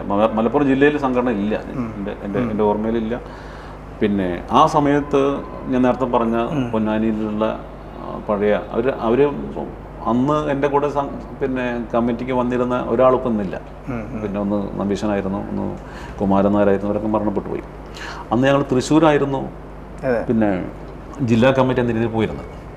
പിന്നീട് ഓർമ്മയുണ്ട്, എനിക്കിപ്പോഴും ഓർമ്മയുണ്ട്, മനോഹരനാണ് എന്നെയൊക്കെ മെമ്പർഷിപ്പ് ചേർക്കാൻ വേണ്ടി മലപ്പുറം ജില്ലയിലെ മെമ്പർഷിപ്പിൻ്റെ ഭാഗമായിട്ട് ആദ്യമായിട്ട് ഞാൻ ഓർക്കുന്നുണ്ട്, ആ സീനൊക്കെ ഓർക്കുന്നുണ്ട്. എനിക്ക് ഇപ്പോഴും ഓർമ്മയുണ്ട്. നമ്മൾ എനിക്ക് തോന്നുന്നു പിന്നെ വെളിയങ്കോട് ആ ചങ്ങാട റോട്ടിൽ വെച്ചിട്ടാണ് നമ്മൾ കാണുന്നത്, മനസ്സിലായില്ലേ? അപ്പം ആ സമയത്ത് നമ്മൾ തൃശ്ശൂർക്ക് വേണ്ടി വർക്ക് ചെയ്യുന്നത്. കാരണം തൃശ്ശൂരിന്റെ ബോർഡറിലുള്ള ആളുകളായതുകൊണ്ടാണ് നമ്മൾ തമ്മിൽ യാതൊരു ബന്ധങ്ങളോ ആക്സസോ ഒന്നുമില്ല. പക്ഷെ ആ ഒരു കോണ്ടാക്റ്റ് ആണ് പിന്നെ നമ്മുടെ ആ സംഘടനയുടെ വളർച്ചയ്ക്കും ബിസിനസ് വളർച്ചയ്ക്കും നിദാനമായതെന്ന് ഞാൻ മനസ്സിലാക്കുന്നത്. അങ്ങനെയാണ് അന്ന് മൊബൈൽ ഫോണോ അല്ലെങ്കിൽ വാട്സപ്പോ ഒന്നുമില്ലല്ലോ. പരസ്പരം ഒരു ബൈക്ക് എടുത്ത് ഇറങ്ങുന്നു, അങ്ങനെ സംഘടന നടത്തുന്നു. അതാണ് അതിന്റെ ഒരു നമ്മൾ മലപ്പുറം ജില്ലയിൽ ഇത് വരുന്നത്. ഞങ്ങൾ പത്രത്തിലൊരു കട്ടിങ് കാണുകയാണ്, ഇങ്ങനെ പിന്നെ കേബിൾ TV ഓപ്പറേറ്റേഴ്സ് അസോസിയേഷൻ്റെ സംസ്ഥാന സമ്മേളനം തൃശ്ശൂർ ടൗൺ ഹാളിൽ വെച്ച് നടക്കുന്നു. അപ്പോൾ നമ്മളിവിടെ ഉണ്ടായിരുന്ന ഞങ്ങളെ പാർട്ട്നേഴ്സ്, ഞാൻ സിദ്ദിഖ്, വാസുവേട്ടൻ, ശശി, ഇങ്ങനെ 2-4 പേരായിരുന്നു. അപ്പോൾ നമ്മൾ അബൂബക്കർ സിദ്ദിഖും ഞാനും പറഞ്ഞു, നിങ്ങൾ 2 പേരും പോകണം, ഞങ്ങൾക്ക് 2 പേരും കൂടി പോകണം തീരുമാനിച്ചു. ഞങ്ങൾ പോയി. അന്ന് സംസ്ഥാന സമ്മേളനത്തിനാണ് പോകുന്നത്. സംസ്ഥാന സമ്മേളനം നടക്കുക. ദാമോദരൻ എന്ന് പറഞ്ഞവരായിരുന്നു, ദാമോദരേട്ടനായിരുന്നു അതിൻ്റെ ഇതുണ്ടായിരുന്നത്. ആ സമയത്ത് അങ്ങനെ ചെല്ലുകയാണ് ടൗൺ ഹാളിൽ. അവിടെ നിന്നാണ് ഇതിൻ്റെ തുടക്കം. അപ്പോഴാണ് നമ്മൾ കുറച്ച് ആളുകളൊക്കെ ഉണ്ട്, അപ്പോൾ ഈ രംഗത്ത് ഇത്രയും ആളുകൾ വർക്ക് ചെയ്യുന്നുണ്ടെന്നൊക്കെ നമ്മളപ്പോഴാണ് കാണുന്നത്. അപ്പോൾ കുറേ ആളുകൾ നമ്മളെ മലപ്പുറം ജില്ലയിൽ ഇപ്പോൾ രാജ്മോഹൻ പറഞ്ഞ പോലെ തന്നെ കുറേ ആളുകൾ ആ ബോർഡറിലൊക്കെ ഉള്ള ആളുകൾ അവിടെ തൃശ്ശൂരുമായിട്ട് ബന്ധപ്പെടുന്നുണ്ട്. അങ്ങനെയൊക്കെ ആളുകളുണ്ട്. അപ്പം നമ്മളിവിടെ ചെല്ലുന്നു. അങ്ങനെ മലപ്പുറത്ത് പിന്നെ ഒരു മലപ്പുറത്ത് ഞങ്ങൾ 2 പേരാണ് ഉണ്ടായിരുന്നുള്ളൂ അവിടെ. എന്താണെന്ന് അറിയില്ല, വേറെ ആരെങ്കിലും വേറെ ഇതിൻ്റെ പേരിലായിരിക്കും. ഞങ്ങൾ 2 പേരാണ് അവിടെ ഉണ്ടായിരുന്നത്. അപ്പോൾ ഞങ്ങൾ 2 പേരും അതിൻ്റെ ആയിട്ട് ബന്ധപ്പെട്ടിട്ട് പിന്നീട് സംസ്ഥാന കമ്മിറ്റിയിലേക്ക് അങ്ങോട്ട് നേരിട്ട് വരികയാണ്. അപ്പോഴാണ് അവിടുന്ന് സംസ്ഥാന മലപ്പുറം ജില്ലയിൽ രൂപീകരിക്കണം എന്ന് പറഞ്ഞു. അപ്പോൾ പിന്നെ ഇവിടെ വന്നു. ഇവിടെ വന്നിട്ട് കുറേ ഓപ്പറേറ്റേഴ്സിന് ഇവിടെ നാട്ടിൽ വേറെ ഒന്നേ ഉണ്ടായിരുന്നുള്ളൂ, തിരൂര്. പിന്നെ ഇങ്ങനെ അവിടെ ഇവിടെയൊക്കെയാണുള്ളത്, കുറച്ച് ദൂരത്താണ്. അപ്പോൾ പിന്നെ ഞങ്ങളിങ്ങനെ പോസ്റ്റ് ഓഫീസിലുള്ള ഒന്ന് രജിസ്ട്രേഷൻ ഉണ്ടെന്ന് പറഞ്ഞപ്പോൾ പോസ്റ്റ് ഓഫീസിൽ പോയിട്ട് കളക്ട് ചെയ്യണം. അതിന് നമ്മൾ അന്ന് പിന്നെ രഘുനാഥ്, ഇപ്പോഴത്തെ നമ്മളെ സംസ്ഥാന കമ്മിറ്റി അംഗമാക്കിയിട്ടുള്ള പോയിട്ട് ഞങ്ങൾ പോയിട്ട് കളക്ട് ചെയ്യണം. ഓരോ പോസ്റ്റ് ഓഫീസ് മഞ്ചേരിയിൽ ഹെഡ് ക്വാർട്ടേഴ്സിനാണ് ഇതുണ്ടാവുക. തിരൂരിൽ, മഞ്ചേരി, അങ്ങനെയൊക്കെ സ്ഥലങ്ങളിൽ പോയിട്ട് കേബിൾ TV ഓപ്പറേറ്റർമാരുടെ അഡ്രസ്സ് കളക്ട് ചെയ്ത് അത് കൊണ്ടുവന്ന് അവർക്ക് ലെറ്ററായിട്ട് അയക്കുകയാണ്. ഇങ്ങനെ ഒരു ഒരു സംഘടന രൂപീകരിക്കുന്നുണ്ട്, വരണമെന്ന് പറഞ്ഞിട്ട് വിളിക്കുകയാണ്. ധാരാളം പേര്. അപ്പോൾ നോക്കുമ്പോൾ അതൊക്കെ മലപ്പുറം ജില്ലയിൽ പല ഭാഗങ്ങളിലായിട്ട് മഞ്ചേരിയിൽ ഇവിടെയൊക്കെ ആളുകളുണ്ട്. അങ്ങനെയാണ് ഇതിൻ്റെ രൂപീകരണം വരുന്നത്. പിന്നീട് അതിങ്ങനെ കുറച്ച് പേര് വന്ന് അങ്ങനെ കോർഡിനേഷൻ കമ്മിറ്റി ഉണ്ടാക്കി. അതിന് ശേഷമാണ് പിന്നെ മലപ്പുറം ജില്ലയിൽ നമുക്ക് വ്യാപിപ്പിക്കണം എന്ന് പറഞ്ഞാൽ അതിൻ്റെ പ്രവർത്തനങ്ങൾ ഇങ്ങനെ വ്യാപിപ്പിച്ച് ഓരോ സ്ഥലങ്ങളിൽ പോകുക. പൊന്നാനിക്ക്, അപ്പോൾ പൊന്നാനിക്ക് വരുന്നതിൻ്റെ ഭാഗമായിട്ടാണ് പിന്നെ മലപ്പുറം ജില്ലയിലത്തെ ആദ്യത്തെ ജില്ലാ സെക്രട്ടറിയും ജില്ലാ പ്രസിഡന്റൊക്കെ ആയിരുന്നു. മലപ്പുറം ജില്ലയിലത്തെ ആദ്യത്തെ ജില്ലാ സെക്രട്ടറി ഞാനാണ്. ജില്ലാ പ്രസിഡന്റ് സന്തോഷ് ചുങ്കപ്പള്ളി എന്ന് പറഞ്ഞിട്ട് ഉണ്ടായിരുന്നു. മലപ്പുറത്ത് തന്നെയുള്ള മലപ്പുറത്ത് തന്നെ അവരൊന്നും നമ്മുടെ കൂടെ ഇല്ല, ഇപ്പോഴൊന്നും ഇല്ല. അവരൊക്കെ ആ കാലഘട്ടത്തിൽ തന്നെ കുറെ. പിന്നെ മഞ്ചേരിയിലൊക്കെയുള്ള ഒരുപാട് പ്രവർത്തനം ഉണ്ടായിരുന്നു. അവരൊക്കെ പിന്നീട് അന്ന് ACB-യുടെ കൂടെ പോയി. സംഘടന പ്രധാനപ്പെട്ട പ്രവർത്തകർ യഥാർത്ഥത്തിൽ ഇത് നമ്മളൊരു കോസ്റ്റൽ ഏരിയ ആണല്ലോ. അപ്പം നിലമ്പൂര്, അതുപോലെ തന്നെ മഞ്ചേരി, മലപ്പുറത്തൊക്കെ നമുക്ക് നല്ല സ്വാധീനം ഉണ്ടായിരുന്ന മേഖലയായിരുന്നു. അവിടെ ആണ് ഞാൻ നേരത്തെ പറഞ്ഞ പോലെ ഏഷ്യാനെറ്റ് പോലുള്ള കോർപ്പറേറ്റുകളുടെ വലിയ കടന്നുവരവ്. അവർക്ക് പിടിച്ചു നിൽക്കാൻ പറ്റുന്ന സാഹചര്യത്തിൽ അവരുമായിട്ട് പിന്നെ മെർജ് ചെയ്യേണ്ടത്, അല്ലെങ്കിൽ അവർക്ക് കീഴടങ്ങേണ്ടത്. അവിടെയാണ് നമ്മൾ ഈ പറയുന്ന ഇന്ന് നമ്മുടെ ഈ പ്രദേശത്ത് തിരൂരായിക്കോട്ടെ, പൊന്നാനി, എടപ്പാൾ, അല്ലെങ്കിൽ ഈ പ്രദേശത്തുള്ള ഓപ്പറേറ്റർമാരെ ഈ കോർപ്പറേറ്റുകൾക്ക് കീഴടങ്ങാതെ നിന്നതുകൊണ്ടാണ് നമുക്ക് ഈ ജില്ലയിൽ ഇത്ര ശക്തി ഉണ്ടായിട്ടുള്ളത്. മലപ്പുറത്ത് ആ ഒരു ഭാഗം അങ്ങനെ ഒന്നിച്ചങ്ങോട്ട് പോയപ്പോഴേ പിന്നെ നമ്മൾ ഇതായി. പിന്നെ അടുത്ത പ്രസിഡന്റായിട്ട് വരുന്നത് PP ജയപ്രകാശ്. അദ്ദേഹം ഇപ്പോൾ നമ്മളോടൊപ്പം ഇല്ല. പക്ഷെ അദ്ദേഹം വന്നതിന് ശേഷം നമ്മളെന്താ വെച്ചാൽ അത് ഇവിടെ രൂപീകരിക്കുന്നതിന് കുറേ സഹായകമായി. കാരണം മലപ്പുറം ജില്ലക്കാരായിട്ടുള്ള നമ്മളെ ഈ ഏരിയയിലുള്ള ആളുകൾ തന്നെ അതിൻ്റെ നേതൃത്വത്തിൽ വരികയും പിന്നീട് അങ്ങനെ ആ ഭാഗം പൊന്നാനിയിലും തിരൂരിലും മറ്റ് ഏരിയയിലൊക്കെ ഉള്ള ആളുകൾ, വല്ലാഞ്ചേരി എല്ലാം കിട്ടി. മറ്റേത് എന്താ വെച്ചാൽ ആ മഞ്ചേരി ഏരിയ അങ്ങനെ അങ്ങോട്ട് ആ മലപ്പുറം ഏരിയ ഉണ്ടല്ലോ, ആ ഏരിയ ഒന്ന് അങ്ങോട്ട് പോയി. ജില്ലയുടെ സംഘടനാ ചരിത്രം പറയുകയാണെങ്കിൽ യഥാർത്ഥത്തിൽ ആ കാലഘട്ടത്തിൽ വലിയ നിരാശ ഉള്ള ഒരു കാലഘട്ടമായിരുന്നു. കാരണം നമ്മളൊക്കെ ഇത്രയും പ്രയാസപ്പെട്ടിട്ട് KBT നടത്തുന്നു. അതോടൊപ്പം തന്നെ അതിൻ്റെ ചെറിയ ഒരു മൂലധനം അന്നൊന്നും ലാഭകരമല്ല, വലിയ നഷ്ടത്തിലാണ് KBT ഒക്കെ പോയത്. 10-15 വർഷത്തോളം വലിയ നഷ്ടങ്ങൾ അനുഭവിച്ചിട്ടാണ് പോയിരുന്നത്. അപ്പോൾ അത് നമുക്ക് ഇത്തരം കോർപ്പറേറ്റുകളെ 2 പ്രശ്നങ്ങളായിരുന്നു ഒന്നുണ്ടായിരുന്നു. ഒന്ന് KSEB-യുടെ പ്രശ്നം, 2 ഇത്തരം പേ ചാനലുകളുമായി ബന്ധപ്പെട്ടാണ് പിന്നീട് വലിയ പ്രശ്നം. KSEB-യും അതുപോലെ തന്നെ പേ ചാനലുകളും യഥാർത്ഥത്തിൽ ഈ കോർപ്പറേറ്റിനോടാണ് അനുഭവമുള്ളത്, അവരുമായിട്ടാണ് സന്ധിയുള്ളത്. നമ്മളെപ്പോലുള്ള ആളുകളെയാണ് ഇവർ ചൂഷണം ചെയ്തിരുന്നത്. ഇപ്പോൾ KSEBയുടെ വിഷയം പറയുകയാണെന്നുവെച്ചെങ്കിൽ നമുക്കറിയാമല്ലോ, അപ്പോൾ ഇന്നും നമ്മൾ KSEBയുടെ പ്രശ്നം അനുഭവിച്ചുകൊണ്ടിരിക്കുകയാണ്. ആ കാലഘട്ടത്തിലും നമുക്ക് KSEBയുടെ പ്രശ്നമുണ്ട്. ഞാനൊക്കെ KSEBയുടെ ഒരു പോസ്റ്റിൻ്റെ അനുമതിക്ക് വേണ്ടിയിട്ട് തിരുവനന്തപുരം വരെ പോയിട്ടുണ്ട്. തിരുവനന്തപുരം പോയിട്ടുള്ള അനുഭവം എനിക്കുണ്ട്. കാരണം തിരുവനന്തപുരം ചെല്ലുമ്പോൾ ഇവർ യഥാർത്ഥത്തിൽ പറയുക, ഒരുപാട് വലിയ 92 നിയമങ്ങളുണ്ട് അവർക്ക്. അത് മുഴുവൻ പാലിച്ചാലാണ് നമുക്ക് ഈ കരാർ ഒപ്പിട്ട് തരുള്ളൂ. സാധാരണക്കാരെ സംബന്ധിച്ച് സാധിക്കുന്ന കാര്യമല്ല. അപ്പം ഒരു പ്രാവശ്യം ഇതേപോലെ ഇവിടുത്തെ മലപ്പുറത്തുള്ള എല്ലാ ഓഫീസും കയറി അവസാനം തിരുവനന്തപുരത്ത് എത്തിയപ്പം അവരൊരു ഇൻ്റർവ്യൂവിന് അവിടുത്തെ ഒരു 4-5 ചീഫ് എഞ്ചിനീയർമാരിയ്ക്കുകയാണ്. അപ്പോൾ അവർ എന്നെ വിളിച്ച സമയത്ത് നമ്മൾ ഇതിന് ഷേക്കിള്, ക്ലാമ്പ്, അതിനുവേണ്ട സാധനങ്ങളൊക്കെ നമ്മൾ പ്രൊഡ്യൂസ് ചെയ്യണ്ടേ. ഇതെല്ലാം കൊണ്ട് പ്രൊഡ്യൂസ് ചെയ്ത് കൊടുത്തിട്ട് അപ്പോൾ പിന്നെ നമുക്ക് സാങ്ഷൻ കിട്ടുമെന്ന് വിചാരിച്ചു. അങ്ങനെ ഒരു അരമണിക്കൂറോളം പുറത്തിരിക്കാൻ വേണ്ടി പറഞ്ഞു. അരമണിക്കൂർ കഴിഞ്ഞപ്പോൾ അവർ പറയാണ്, വന്നിട്ട് വിളിച്ചിട്ട് പറയാണ്, നമ്മൾ ഭയപ്പെടുത്തുന്ന കാര്യം പറയുന്നത്, നിങ്ങളെ ചീഫ് എഞ്ചിനീയർ വിളിക്കുന്നുണ്ട്, നിങ്ങളെ അറസ്റ്റ് ചെയ്യാൻ വേണ്ടി പോകുന്ന. അപ്പോൾ അത് ഞാനാകെ പിന്നെ മിസ്റ്റേക്കായി പോയി. പെട്ടെന്ന് എന്താ സാറ് പറ്റിയെന്ന് വെച്ചാൽ, നിങ്ങൾ ഈ കൊണ്ടുവന്ന സാധനങ്ങളൊക്കെ മോഷ്ടിച്ചു കൊടുന്നെന്നാണ് പറയുന്നത്, ഷായക്കളൊക്കെ. അപ്പം ഞാൻ പറഞ്ഞു, ഞാനിതൊക്കെ അവിടെ നിന്ന് എറണാകുളത്ത് നിന്ന് വാങ്ങിച്ചതാണ്. ഞാൻ പിന്നെ നിങ്ങൾ KSEBയുടെ സാധനം തന്നെ മോഷ്ടിച്ചിട്ട് ഇവിടെ തന്നെ കൊണ്ടുവന്ന് തരുന്ന എന്ത് സാധനം, നമ്മളാകെ പല കാണിക്കുന്ന ക്ലാമ്പിൻ്റെ പുറത്തൊക്കെ KSEBയുടെ മറ്റേ എന്താ പറയാ, അവരുടെ ആ ഒരു പഞ്ച് സാധനം നമ്മളത് ശ്രദ്ധിച്ചിട്ടില്ല. അപ്പൊ എനിക്ക് കിട്ടിയ സാധനമൊക്കെ ഇതേപോലെ ആരോ മോഷിച്ചിട്ടെന്നല്ല, ആരോ കബളിപ്പിച്ചിട്ട് എനിക്ക് കൊടുത്തു. ഇതാണ് നമ്മൾ പ്രൊഡ്യൂസ് ചെയ്യുന്നത്. അപ്പൊ എന്തോ ഭാഗ്യത്തിന് നമുക്ക് നമ്മളോടുള്ള നമ്മുടെ അന്നത്തെ അവസ്ഥ കണ്ടിട്ടോ ദൈവം അറിയില്ല, ഇത് വലിയൊരു ഉപദേശമൊക്കെ തന്നിട്ട് അന്ന് പറഞ്ഞതിന്റെ അടിസ്ഥാനത്തിൽ അവിടെ രക്ഷപ്പെട്ടു പോകുന്നത്. ഒരുപാട് അനുഭവങ്ങളൊക്കെ പിന്നെ നമുക്ക് ദുരനുഭവങ്ങളും നല്ല അനുഭവങ്ങളൊക്കെ ഉണ്ടായിട്ടുണ്ട്. നമുക്കിത് വലിക്കാനുള്ള അനുമതി കിട്ടിയാൽ നമ്മൾ കോടതിയാണ് പിന്നീട് കിട്ടിയത്. കുറെ സമരം ചെയ്തല്ലോ, ഒരുപാട് സമരം. അവര് വാങ്ങിച്ചു തന്നെ, അവര് യഥാർത്ഥത്തിൽ നമുക്ക് അനുമതി തരുന്നതിന് കോടതികളാണ്. KSEBക്ക് 1 രൂപയ്ക്ക് പോസ്റ്റ് കേരളം മുഴുവനുള്ള പോസ്റ്റ് എഴുതി കൊടുത്തപ്പോൾ നമുക്ക് 17 രൂപയ്ക്കാണ് തരുന്നത് തന്നെ. അത് കിട്ടാൻ പോലും നമ്മൾ എന്ത് വേണ്ടി വന്നു, കോടതിയെ സമീപിക്കേണ്ടി വന്നു, കോടതി പോണ്ടി വന്നു. അതാണ്ടായത്. അത് വലിയൊരു പ്രശ്നമായിരുന്നു ആ കാലഘട്ടത്തിൽ നേരിട്ടിരുന്നത്.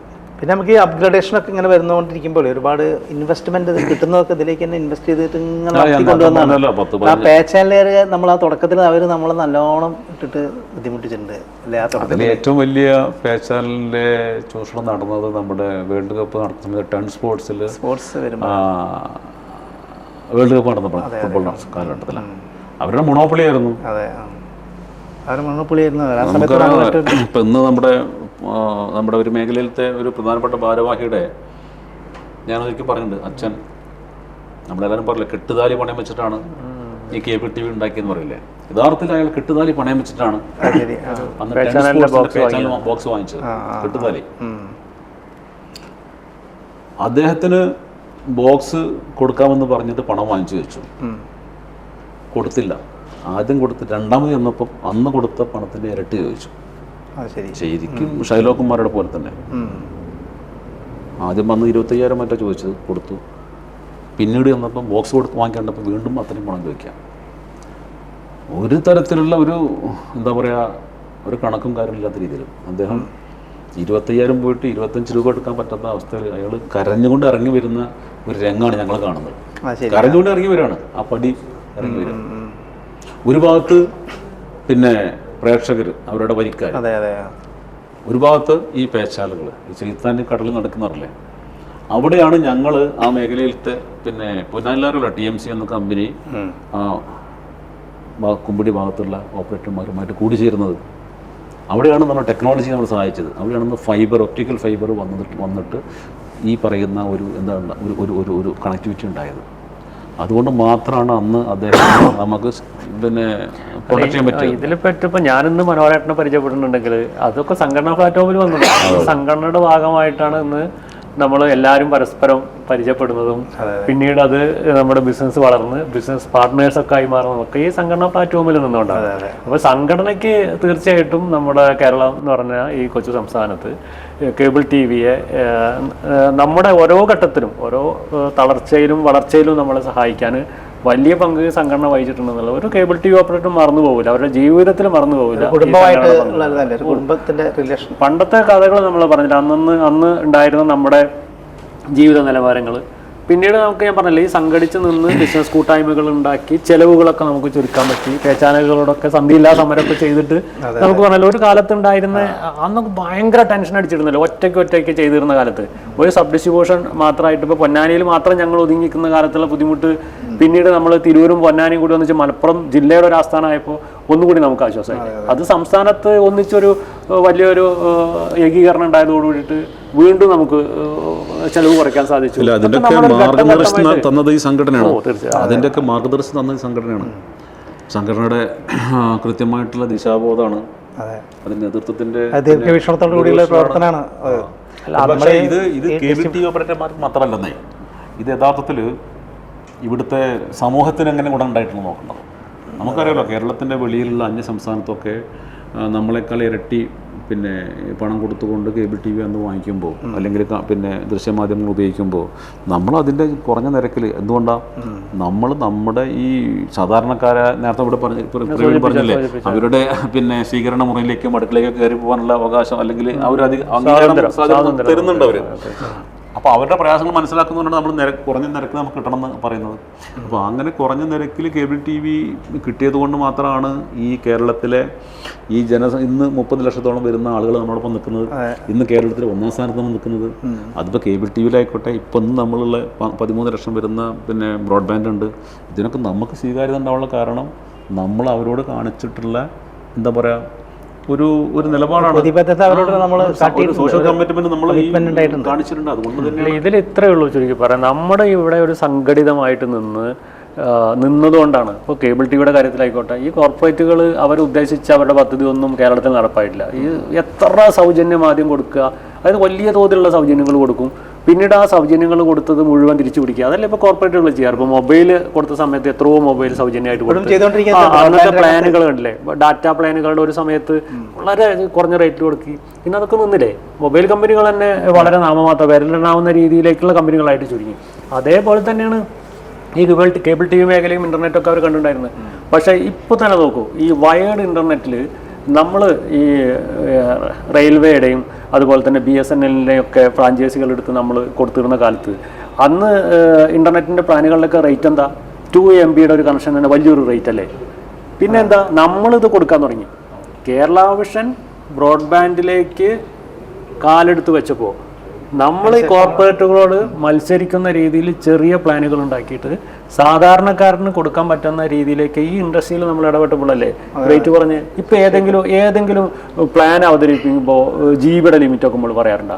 ഒക്കെ അൺലിമിറ്റഡ് എന്ന പോലെ തന്നെ എല്ലാ കമ്പനിയും അത് നമ്മളെ കോപ്പി അടിച്ച് അല്ലെങ്കിൽ നമ്മൾക്ക് തുല്യമായിരുന്ന രീതിയിൽ ഇപ്പോൾ റെയിൽവേറിൻ്റെ ഒക്കെ ആദ്യത്തെ അവസ്ഥ എന്തായിരുന്നു, റേറ്റ് എന്തായിരുന്നു നിങ്ങൾക്ക് അറിയണം. ഒരു കമ്പനീൻ്റെ അടുത്ത് പറയല്ല, BSNLിലേക്ക് എന്തായിരുന്നു നമ്മൾ കൊടുത്തിരുന്ന ആളുകൾ. കുറഞ്ഞ രീതിയിൽ ഈ വളരെ സാധാരണക്കാർക്ക് ഇൻ്റർനെറ്റ് പ്രാപ്യമാക്കിയാൽ കേരളത്തിലെ കേബിൾ ടി വി ഓപ്പറേറ്റർമാരുടെ പങ്ക് ചെറുതല്ല, കേരള വിഷൻ്റെ ആളുകളുടെ പങ്ക് വലുതാണെന്ന് നമുക്ക് പറയാൻ പറ്റുള്ളൂ. അതൊക്കെ ജനങ്ങൾ ഇപ്പോൾ തിരിച്ചറിയുന്നുണ്ട്. അതുകൊണ്ടല്ലേ ഇപ്പോൾ രാജേട്ടൻ നേരത്തെ പറഞ്ഞ പോലെ തന്നെ ഇൻ്റർനെറ്റ് കൊടുക്കുന്ന കാര്യത്തിലും ഡിജിറ്റൽ കൊടുക്കുന്ന കാര്യത്തിലും നമ്പർ 1 ആയിട്ട് നമുക്ക് നിൽക്കാൻ പറ്റാവുന്നത്. അപ്പോൾ നമ്മുടെ ഈ സമ്മേളനവുമായി ബന്ധപ്പെട്ടത് ഒരു പ്രസക്തമായിട്ടുള്ള കാര്യമാണ്. നമ്മളും സംസ്ഥാന സമ്മേളനം ഇത്തവണ നമുക്ക് മലപ്പുറം ജില്ലയ്ക്കാണ് നടത്താനുള്ള ആതിഥേയത്വം നമുക്ക് കിട്ടിയിട്ടുള്ളത്. കാരണം 2008 അതിന് മുമ്പ് ഒരു സമ്മേളനം നടന്നിട്ടുള്ളത്, എത്ര വർഷങ്ങൾക്ക് മുമ്പാണ്. ഇനി എത്ര വർഷം കഴിഞ്ഞിട്ടാണോ നമുക്കൊരു സമ്മേളനം നടത്താൻ അവസരം ഉണ്ടാവുക എന്ന് നമ്മൾ പറയാൻ പറ്റില്ല. അപ്പോൾ നമുക്ക് ഇപ്പോൾ കിട്ടിയ ഈ ഒരു സമ്മേളനം ഉണ്ടല്ലോ, ആ സമ്മേളനം വളരെ ചിട്ടയായിട്ടും വളരെ മനോഹരമായിട്ടും ആളുകൾക്ക് എത്തിക്കുന്ന രീതിയിലൊക്കെ നമുക്ക് നടത്താൻ സാധിച്ചാൽ നമ്മുടെ ബിസിനസ്സിനും ഒക്കെ ഒരു മുതൽക്കൂട്ടാക്കി മാറ്റാൻ പറ്റുന്നതാണ് എൻ്റെ ഒരു കാഴ്ചപ്പാട്. തീർച്ചയായിട്ടും നമുക്ക് ഇപ്പോൾ ഇവിടെ പ്രവീൺ പറഞ്ഞ പോലെ 2008 ആദ്യത്തെ ആദ്യമായിട്ട് ഇതിനു മുന്നേ സംസ്ഥാന സമ്മേളനം നടന്നിട്ടുള്ളത് തിരൂർ വെച്ചിട്ട്. ഇപ്പോൾ ഏകദേശം 16 വർഷം കഴിഞ്ഞു.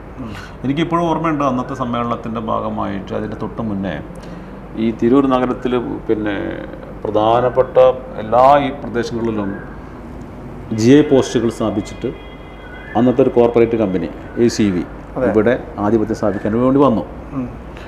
പക്ഷെ അവിടെ നമ്മുടെ ഈ സംഘടനയുടെ ഈ സമ്മേളനം ഉള്ളത് കൊണ്ട് യഥാർത്ഥത്തിൽ ആ സാധാരണത്തെ ഒരു അവസ്ഥയിൽ ആണെച്ചെങ്കിൽ നമ്മുടെ ഓപ്പറേറ്റർമാരൊക്കെ അവരുടെ മാനസികമായിട്ടുള്ള പിരിമുറുക്കം സമ്മർദ്ദം കാരണം കൊണ്ട് ഈ ഫീൽഡ് വിട്ടു പോകും, അല്ലെങ്കിൽ അവർക്ക് അടിമപ്പെടും. പക്ഷേ അവർ അന്ന് പിടിച്ചു നിൽക്കാനുള്ള ഏറ്റവും വലിയ ഒരു ഉപാധി അല്ലെങ്കിൽ ഒരു ഊർജ്ജം നൽകിയത് ഈ സംഘടനയുടെ സംസ്ഥാന സമ്മേളനമാണ്. എനിക്ക് ഇന്ന് ഓർക്കുന്നുണ്ട്, ഏകദേശം 6 സമ്മേളനം കഴിഞ്ഞതിന് ശേഷം അതിഗംഭീരമായ സമ്മേളനമായിരുന്നു, വലിയ ഘോഷയാത്രയായിരുന്നു. പിന്നെ ഈ പറയുന്ന തിരൂരിൻ്റെയൊക്കെ നഗരവീഥികളിലൊക്കെ ഇങ്ങനെ തിങ്ങി ജനങ്ങൾ നിൽക്കുകയായിരുന്നു കാണാൻ വേണ്ടിയിട്ട്. എന്തായാലും തീർച്ചയായിട്ടും ഇത്തവണയും മോശമാവില്ല, നമ്മൾ തീർച്ചയായിട്ടും നല്ലൊരു സമ്മേളനം നടത്തുക. പക്ഷെ ഞാൻ പറഞ്ഞു വരുന്നത്, ആ സമ്മേളനം നടന്നതിന് ശേഷം 6 മാസം കഴിഞ്ഞോട് കൂട്ടിയിട്ട് ആ കോർപ്പറേറ്റുകളുടെ ആ ഫൈബറും അതുപോലെ തന്നെ പോയി. കാരണം ഇത്രയേ ഉള്ളൂ, ഈ സമൂഹം നമുക്ക് തരുന്ന അംഗീകാരം അവർ തിരിച്ചറിഞ്ഞുകൊണ്ട് മാത്രമാണ് ഇത്തരം കോർപ്പറേറ്റുകൾക്ക് ഇവിടെ ഒരു ഇടം കൊടുക്കാൻ പറ്റാത്തത്. കാരണം നമ്മളിവിടെ ജനിച്ചു വളർന്നവരാ. ഇവിടുത്തെ ഈ 2 ലക്ഷത്തോളം വരുന്ന ചെറുകിട കേബിൾ ടി ഓപ്പറേറ്റർമാർ മഹാഭൂരിപക്ഷവും അഭ്യസ്തവിദ്യരാണ്. അപ്പോൾ അവർക്ക് ഒരു തൊഴിൽ കൊടുക്കുക എന്നുള്ളത് ഈ സമൂഹത്തിൻ്റെ കൂടി കടമയും ഉത്തരവാദിത്വം തന്നെയാണ്. അത് വളരെ മനോഹരമായി നിറവേറ്റി. ഈ സമയത്ത് ഞാനതിനെ അവർക്ക് ഈ പ്രേക്ഷകർക്ക് അല്ലെങ്കിൽ കേരള വിഷൻ്റെ വരിക്കാർക്ക് നമ്മുടെയൊക്കെ നമ്മളെ ആക്കിയിട്ടുള്ള വരിക്കാരോട് നന്ദി അറിയിക്കാൻ വേണ്ടിയിട്ടാണ് ഈ സമയം ഞാൻ ആദ്യമായിട്ട് ഇത് ഉപയോഗിക്കുന്നത്. മനസ്സിലായില്ലേ? തീർച്ചയായിട്ടും ഇനിയും നമ്മുടെ ഓരോ പ്രവർത്തനങ്ങളിലും ഓരോ ഉയർച്ചകളിലും അവരുടെ പിന്തുണ നമ്മൾ ആഗ്രഹിക്കുന്നുണ്ട്. അത് ആത്മാർത്ഥമായിട്ടുള്ള ആഗ്രഹം തന്നെയാണ്. അപ്പോൾ അതുകൊണ്ട് തന്നെയാണ് ഇന്ന് നമ്മൾ കേരളത്തിൽ 1ാം സ്ഥാനത്ത് നിൽക്കുന്നതും ഇന്ത്യയിൽ 5ാം സ്ഥാനത്തൊക്കെ നിൽക്കുന്നത്. ആ ഒരു വസ്തുത നമ്മൾ മനസ്സിലാക്കി. അവരുടെ സപ്പോർട്ട്, അവരുടെ പിന്തുണ തീർച്ചയായിട്ടും നമ്മളൊപ്പം ഉണ്ട്. അതുകൊണ്ടാണ് നമ്മൾ ഈ നിലയിൽ. അതെ. അപ്പോൾ നമ്മൾ നമ്മുടെ സംസ്ഥാന സമ്മേളനത്തിൻ്റെ കാര്യങ്ങളാണ് നമ്മൾ സംസാരിച്ചത്. ഇപ്പം യഥാർത്ഥത്തിൽ ഇപ്പോൾ സംസ്ഥാന സമ്മേളനം നടക്കുന്നത് ഞാൻ മനസ്സിലാക്കാൻ എൻ്റെ ഒരു കാഴ്ചപ്പാടിൽ ഉചിതമായ സമയത്തല്ല എന്നാണ് ഞാൻ പറയുക. പ്രത്യേകിച്ച് ഈ മലപ്പുറം ജില്ലയെ പോലെ ജില്ലയിൽ ഇപ്പോൾ ഒരുപാട് അനുബന്ധ പ്രവർത്തനം നടത്തുന്നുണ്ട്. ഇപ്പോൾ റംസാനാണ്, മാത്രമല്ല നമുക്ക് ഇപ്പം ഇലക്ഷൻ വരുന്നു, കുട്ടികളുടെ എക്സാം, എല്ലാം കൂടി നോക്കുമ്പോൾ നമുക്ക് അത്ര ഒരു അനുയോജ്യമായ സമയത്തല്ല. പക്ഷേ നമുക്ക് ആത്മവിശ്വാസമുണ്ട്, ഈ സമ്മേളനം നല്ല രീതിയിൽ വിജയിപ്പിക്കാൻ പറ്റും. നമുക്ക് ഈ സമയബന്ധിതമായിട്ട് നടത്തേണ്ടതുണ്ട്. ഇപ്പോൾ കേരളത്തിൽ നമുക്കറിയാം 106ഓളം വരുന്ന മേഖലകളുണ്ട്. ആ സമ്മേളനം ജനുവരിയിൽ പൂർത്തിയാക്കി, ഫെബ്രുവരി 14 ജില്ലാ സമ്മേളനം പൂർത്തിയാക്കി. ഇനി സംസ്ഥാന സമ്മേളനം പൂർത്തിയാക്കിയതിന് ശേഷം മാത്രമാണ് നമുക്ക് പുതിയൊരു ഭരണസമിതിയെ നമുക്ക് മുന്നോട്ട് കൊണ്ടുപോകാൻ പറ്റുള്ളൂ. അപ്പോൾ അത് ടൈം പോലെയാണ് ചെയ്യേണ്ടതുണ്ട്. അപ്പോൾ അതുമായി ബന്ധപ്പെട്ടുള്ള ഓരോ മേഖലകളിലും നല്ല രീതിയിൽ അനുബന്ധ പരിപാടി നടന്നു വരുന്നുണ്ട്. ഇപ്പം നമ്മുടെ ഈ സമ്മേളനവുമായി ബന്ധപ്പെട്ടിട്ട് പറയുകയാണെങ്കിൽ അപ്പോൾ 28, 29, 30 തീയതികളാണ് നമ്മുടെ സമ്മേളനം നടക്കുന്നത്. 2 ദിവസത്തെ, ആദ്യത്തെ ദിവസം പൊതുസമ്മേളനവും 2 ദിവസങ്ങൾ പൊതുസമ്മേളനവും. പൊതുസമ്മേളനത്തിൻ്റെ ഭാഗമായിട്ട് അതിഗംഭീരമായിട്ടുള്ള എന്താ പറയുക ഘോഷയാത്രയും സാംസ്കാരിക ഘോഷയാത്രയും അതുപോലെ തന്നെ നമ്മുടെ പൊതുജനങ്ങളെ പങ്കെടുപ്പിച്ചുകൊണ്ടുള്ള ഒരു വലിയ ചടങ്ങാണ് നടത്തുന്നത്. അതുമായി ബന്ധപ്പെട്ടിട്ട് ഈ മേഖലകളിൽ നടത്തിയിട്ടുള്ള ഒരുപാട് ഒരുപാട് അനുബന്ധ പരിപാടികളുണ്ട്. ഇപ്പോൾ ജില്ലാ പ്രസിഡന്റ് എന്ന രീതിയിൽ ഇപ്പം പ്രവീണിന് കുറേയും കൂടെ അല്ല, ഇത്രയും കാലം പ്രവീൺ പ്രസിഡന്റായിരുന്നു. ഞാൻ എപ്പോൾ സംസാരിക്കണം പ്രവീൺ പ്രസിഡന്റ് എന്നാ പറയാം. ഇപ്പൊ ഈ കഴിഞ്ഞ സെക്രട്ടറി ആയിരുന്നു. അപ്പൊ സെക്രട്ടറി എന്ന രീതിയിൽ എന്താണ് പറയാൻ? അല്ല, ഞങ്ങൾ ജില്ലാ സെക്രട്ടറി എന്ന നിലയിൽ നമ്മുടെ ജില്ലയിലെ കാര്യങ്ങളൊക്കെ ഒന്ന് വിലയിരുത്തി പോകുമ്പോൾ നമ്മൾ എടുത്ത് പറയേണ്ടത് നാട്ടുകാരെ സംബന്ധിച്ചിട്ട് ഒരു വർണ്ണ കാഴ്ച എന്നൊക്കെ നമുക്ക് കൊടുക്കാം. അതിൽ ഒരു പ്രത്യേകത എന്ന് പറയുന്നത്, നമ്മുടെ മലപ്പുറം ജില്ല സംഘടിപ്പിക്കുന്ന ഘോഷയാത്രയിൽ നമ്മുടെ ജില്ലയുമായി ബന്ധപ്പെട്ട നമ്മുടെ കുറേ തനത് കലാരൂപങ്ങളൊക്കെ ഉണ്ടാവും. പക്ഷേ കേരളത്തിന് അങ്ങേ അറ്റത്ത് മുതൽ ഇങ്ങേ അറ്റം വരെ മറ്റ് 13 ജില്ലകളിലും അവരുടെ തനത് കലാരൂപങ്ങൾ ഉൾപ്പെടെയുള്ള ഒരു ഘോഷയാത്രയാണ്. അപ്പോൾ ശരിക്കും നമ്മൾ മലപ്പുറം ജില്ലയിലെ ആളുകൾക്ക് ഒരു വലിയ മനോഹരമായ കാഴ്ച അല്ലെങ്കിൽ ഒരു വർണ്ണ വിസ്മയം തന്നെയാവും ആ ഘോഷയാത്ര എന്നുള്ളതിൽ നമുക്ക് ഉറപ്പുണ്ട്. പിന്നെ ഇതുമായി ബന്ധപ്പെട്ടിട്ട് ഡയറക്ടർ ഇവിടെ സൂചിപ്പിച്ചു കഴിഞ്ഞു. നമ്മുടെ ഈ സാഹചര്യങ്ങൾ, നമ്മൾ ഇലക്ഷൻ ഡിക്ലെയർ ചെയ്തത് നമ്മൾ പ്രതീക്ഷിച്ചത് ഇലക്ഷൻ കുറച്ചും കൂടെ അങ്ങോട്ട് നീളും എന്നൊക്കെയായിരുന്നു പ്രതീക്ഷിച്ചത്. പക്ഷേ 9-ാം തീയതി തന്നെ ഡിക്ലെയർ ചെയ്തു. പിന്നെ നോമ്പ്, പ്രത്യേകിച്ച് മലപ്പുറം ജില്ലയെ സംബന്ധിച്ചിട്ട് നമുക്ക് ഒട്ടും അത്തരത്തിലുള്ള കുറേ പ്രയാസങ്ങൾ, പിന്നെ കുട്ടികളുടെ എക്സാമൊക്കെ കൂടെ, ഈ പ്രതിബന്ധങ്ങളെ ഒക്കെ മറികടന്നിട്ട് നമ്മൾ സമ്മേളനം വിജയിപ്പിക്കാനുള്ള ഒരുക്കങ്ങളൊക്കെ പൂർത്തീകരിച്ചിട്ടുണ്ട്. ഇന്നും ഇപ്പോൾ നമ്മൾ ഇതിൻ്റെമായി ബന്ധപ്പെട്ട പ്രവർത്തനങ്ങളെ ഒരു വിലയിരുത്തലുകൾ നടത്തിയിട്ടാണ് ഇവിടെ ഇരിക്കുന്നത്. അനുബന്ധ പരിപാടികൾ 2 അനുബന്ധ പരിപാടികൾ നമ്മളിവിടെ ഏറ്റവും അടുത്ത മേഖലകളിലൊക്കെ ഒരുപാട് അനുബന്ധ പരിപാടികൾ അവിടെ നടത്തുന്നുണ്ട്. അതിന് പുറമെ ജില്ല കേന്ദ്രീകരിച്ചുകൊണ്ടുള്ള അനുബന്ധ പരിപാടികൾ നമ്മൾ സംസ്ഥാന സമ്മേളനവുമായി വേണ്ടി സംസ്ഥാനത്ത് പ്രാധാന്യമുള്ള രീതിയിലുള്ള സെമിനാറുകൾ നടക്കുന്നുണ്ട്. അതുപോലെ തന്നെ ഒരു കൈകൊട്ടി കളി മത്സരം നടക്കുന്നുണ്ട്. അതൊക്കെ വലിയ ക്രിക്കറ്റ് മത്സരം നടക്കുന്നുണ്ട്. അത്തരത്തിലുള്ള കുറേ മത്സരങ്ങൾ അതുമായി ബന്ധപ്പെട്ട് നടക്കുന്നുണ്ട്. പിന്നെ നമ്മൾ ഈ സമ്മേളനത്തിന്റെ വരവറിയിക്കുന്നതിന് വേണ്ടിയിട്ട് എല്ലാ മേഖലകളിലും വിളംബര ജാഥകൾ, അത് 23-ാം തീയതിയാണ് എല്ലാ മേഖലകളിലും. അതേസമയം 3 മണിക്ക് തുടങ്ങി വൈകുന്നേരം 3 മണി തൊട്ട് 7 മണിക്ക് കൂടി സമാപിക്കുന്ന രീതിയിൽ നമ്മുടെ ജില്ലയ്ക്കകത്തെ എല്ലാ മേഖലകളിലും ഒരേ ദിവസമാണ് നമ്മൾ വിളംബര ജാഥ ആസൂത്രണം ചെയ്തിട്ടുള്ളത്. പിന്നെ നമ്മുടെ കൊടിമര ജാഥയും പതാക ജാഥയും 2 ജാഥകൾ 27-ാം തീയതി മലപ്പുറം ജില്ലയ്ക്കകത്ത് സംഗമിക്കുന്നുണ്ട്. കണ്ണൂരിൽ നിന്ന് തുടങ്ങിയിട്ട് കണ്ണൂരിൽ നിന്ന് കൊടിമര ജാഥ കോഴിക്കോട് നമ്മളെപ്പുറം ജില്ലാതിർത്തിയിൽ നിന്ന് നമ്മൾ സ്വീകരിച്ചു കൊണ്ടുവരും. എന്നിട്ട് തിരൂരിലെത്തിക്കും. തൃശ്ശൂരിൽ നിന്ന് ആരംഭിക്കുന്ന പതാക ജാഥ നമ്മൾ ജില്ലാതിർത്തി ചങ്ങരംകുളത്തിനപ്പുറം കടവല്ലൂരിൽ നിന്ന് നമ്മൾ സ്വീകരിച്ച് തിരൂരിലെത്തിക്കും. ഈ 2 ജാഥകളും കൂടി സംഗമിച്ചിട്ട് നമ്മൾ സമ്മേളന നഗരിയിൽ പതാക ഉയർത്തുന്നതോട് കൂടിയിട്ട് നമ്മുടെ ആദ്യ നടപടിക്രമങ്ങൾ പൂർത്തീകരിക്കും. പിറ്റേ ദിവസത്തെ അതിഗംഭീരമായിട്ടുള്ള ഘോഷയാത്രയ്ക്ക് ശേഷം സമാപന സമ്മേളനങ്ങൾ, പിന്നെ അതോടൊപ്പം തന്നെ കലാവിരുന്നുകൾ, കലാപരിപാടികളൊക്കെ ആ ദിവസം തന്നെ ആസൂത്രണം ചെയ്തിട്ടുണ്ട്. അത്തരത്തിൽ വിപുലമായിട്ട് ഉള്ള ഒരു പ്രചരണവും പ്രോഗ്രാമുകളൊക്കെ തന്നെ ഈ സമ്മേളനവുമായി ബന്ധപ്പെട്ട് നമ്മൾ ആസൂത്രണം ചെയ്തിട്ടുണ്ട്. യഥാർത്ഥത്തിൽ നമ്മൾ വരുന്നത് അയൽ മേഖലയായിട്ടുള്ള പൊന്നാനി, എടപ്പാൾ മേഖല എന്നൊക്കെയാണ് ഇപ്പോൾ തിരൂർ മേഖലയാണ് യഥാർത്ഥത്തിൽ ആതിഥേയര്. അതെ അതെ അതെ. ഞങ്ങളെ സംബന്ധിച്ച് ഞങ്ങൾ വളരെ ഞങ്ങൾക്ക് ഈ ത്രില്ലിലാണ്. അതായത് 2008 ശേഷം വീണ്ടും ഇവിടെ വരുമ്പോൾ നമ്മൾ തട്ടകത്തിലേക്ക് വരികയാണല്ലോ ഈ സമ്മേളനം. അപ്പോൾ കാസർഗോഡ് മുതൽ തിരുവനന്തപുരം വരെയുള്ള ഓപ്പറേറ്റേഴ്സിനും അവരുടെ കുടുംബത്തിനെയൊക്കെ ആയിട്ട് കാണുക, അവർ ഇവിടെ വന്നു പോകുമ്പോൾ നമ്മൾക്കൊരു സന്തോഷം. നമ്മളൊരു ആതിഥേയത്വം അതിന് വഹിക്കുമ്പോൾ ഞങ്ങളെ സംബന്ധിച്ച ഒരു ത്രില്ലാണ്. അത് ഞങ്ങളെ കുടുംബം TC പ്രത്യേകിച്ച് ഈ ഇവിടുത്തെ തട്ടകത്തിൽ ഞങ്ങളെല്ലാവരും സംഘടനാ പ്ലാറ്റ്ഫോമിൽ ജില്ലയ്ക്കകത്തുള്ള ഓപ്പറേറ്റർമാരോട് പറഞ്ഞുള്ളത് 2008 നമ്മൾ സമ്മേളനം ഏറ്റവും മികച്ചതായിട്ട് നടത്തി. അത് സംഘടനയുടെ ചരിത്രത്തിൽ അവർ ഇപ്പോഴും എടുത്ത് പറയാറുണ്ട്. 2008 മലപ്പുറം ജില്ലയിലെ തിരൂർ സമ്മേളനം. അപ്പോൾ അന്നത്തെ സാഹചര്യമൊക്കെ മാറിയിട്ടുണ്ട്, അന്നത്തെ രീതി മാറിയിട്ടുണ്ട്. അന്ന് നടന്ന സമ്മേളനങ്ങളിലെ ഘടന, രീതി, കെട്ടിലും മറ്റിലൊക്കെ മാറ്റം വന്നിട്ടുണ്ട്. അപ്പോൾ കഴിഞ്ഞ സമ്മേളനം കോഴിക്കോടാണ് നടന്നത്. അതായത് തൊട്ട് മുന്നേ തൃശ്ശൂരും മറ്റു പല ജില്ലകളും നടത്തുന്നുണ്ട്. അപ്പോൾ മലപ്പുറം ജില്ല ഇനി ഏറ്റെടുത്ത് നടത്തുന്ന സമ്മേളനവും വരുംകാല സംഘടനയുടെ ചരിത്രത്തിൽ ഏറ്റവും മികച്ച ഒരു സമ്മേളനമാകുന്ന രീതിയിലേക്ക് തന്നെയാണ് നമ്മൾ പ്ലാൻ ചെയ്തിട്ടുള്ളത്. ഞങ്ങളൊക്കെ കേബിൾ ടി അസോസിയേഷൻ്റെ വ്യത്യസ്ത ഭാരവാഹികളായിട്ട് പ്രവർത്തിക്കുകയാണ്. ഇപ്പോൾ ഞാൻ കേബിൾ ടി അസോസിയേഷൻ സംസ്ഥാന വൈസ് പ്രസിഡന്റാണ്, ഇദ്ദേഹം ജില്ലാ സെക്രട്ടറിയാണ്, ജില്ലാ കമ്മിറ്റി അംഗമായിട്ടും. അതുപോലെ തന്നെ മുന്നത്തെ ഇപ്പോൾ മനോഹരൻ ഈ ജില്ലയുടെ ഏറ്റവും ആദ്യത്തെ ജില്ലാ സെക്രട്ടറി ആയിരുന്നു. അപ്പം ഞങ്ങളുടെ വളർച്ചയ്ക്കും അതുപോലെ തന്നെ ഇവിടുത്തെ സമൂഹത്തിന് ഒരുപാട് നല്ല കാര്യങ്ങൾ ചെയ്യാൻ വേണ്ടി ഞങ്ങൾക്ക് കഴിഞ്ഞിട്ടുണ്ട്. അത് പരസ്പരം ഗിവ് ആൻഡ് ടേക്ക് പോളിസിയുടെ ഭാഗമായിട്ടാണ്. തീർച്ചയായിട്ടും ഈ മലപ്പുറം ജില്ലയിൽ നടക്കുന്ന ഈ സമ്മേളനം വലിയൊരു അനുഭവമായിട്ട് മാറ്റിയെടുക്കാൻ ഞങ്ങൾക്ക് സാധിക്കും. അതിന് ഈ ജില്ലയിലത്തെ എല്ലാ നല്ലവരായ വരിക്കാരുടെയും സമൂഹത്തിൽ പ്രവർത്തിക്കുന്ന എല്ലാവരുടെയും പിന്തുണ ഞങ്ങൾ ആഗ്രഹിക്കുകയാണ്. ഒരിക്കൽ കൂടി ഈ ഞങ്ങൾക്ക് തന്നിട്ടുള്ള എല്ലാ അംഗീകാരത്തിനും നന്ദി അറിയിച്ചുകൊണ്ട് ഞങ്ങൾക്ക് അവസാനിപ്പിക്കുന്നു.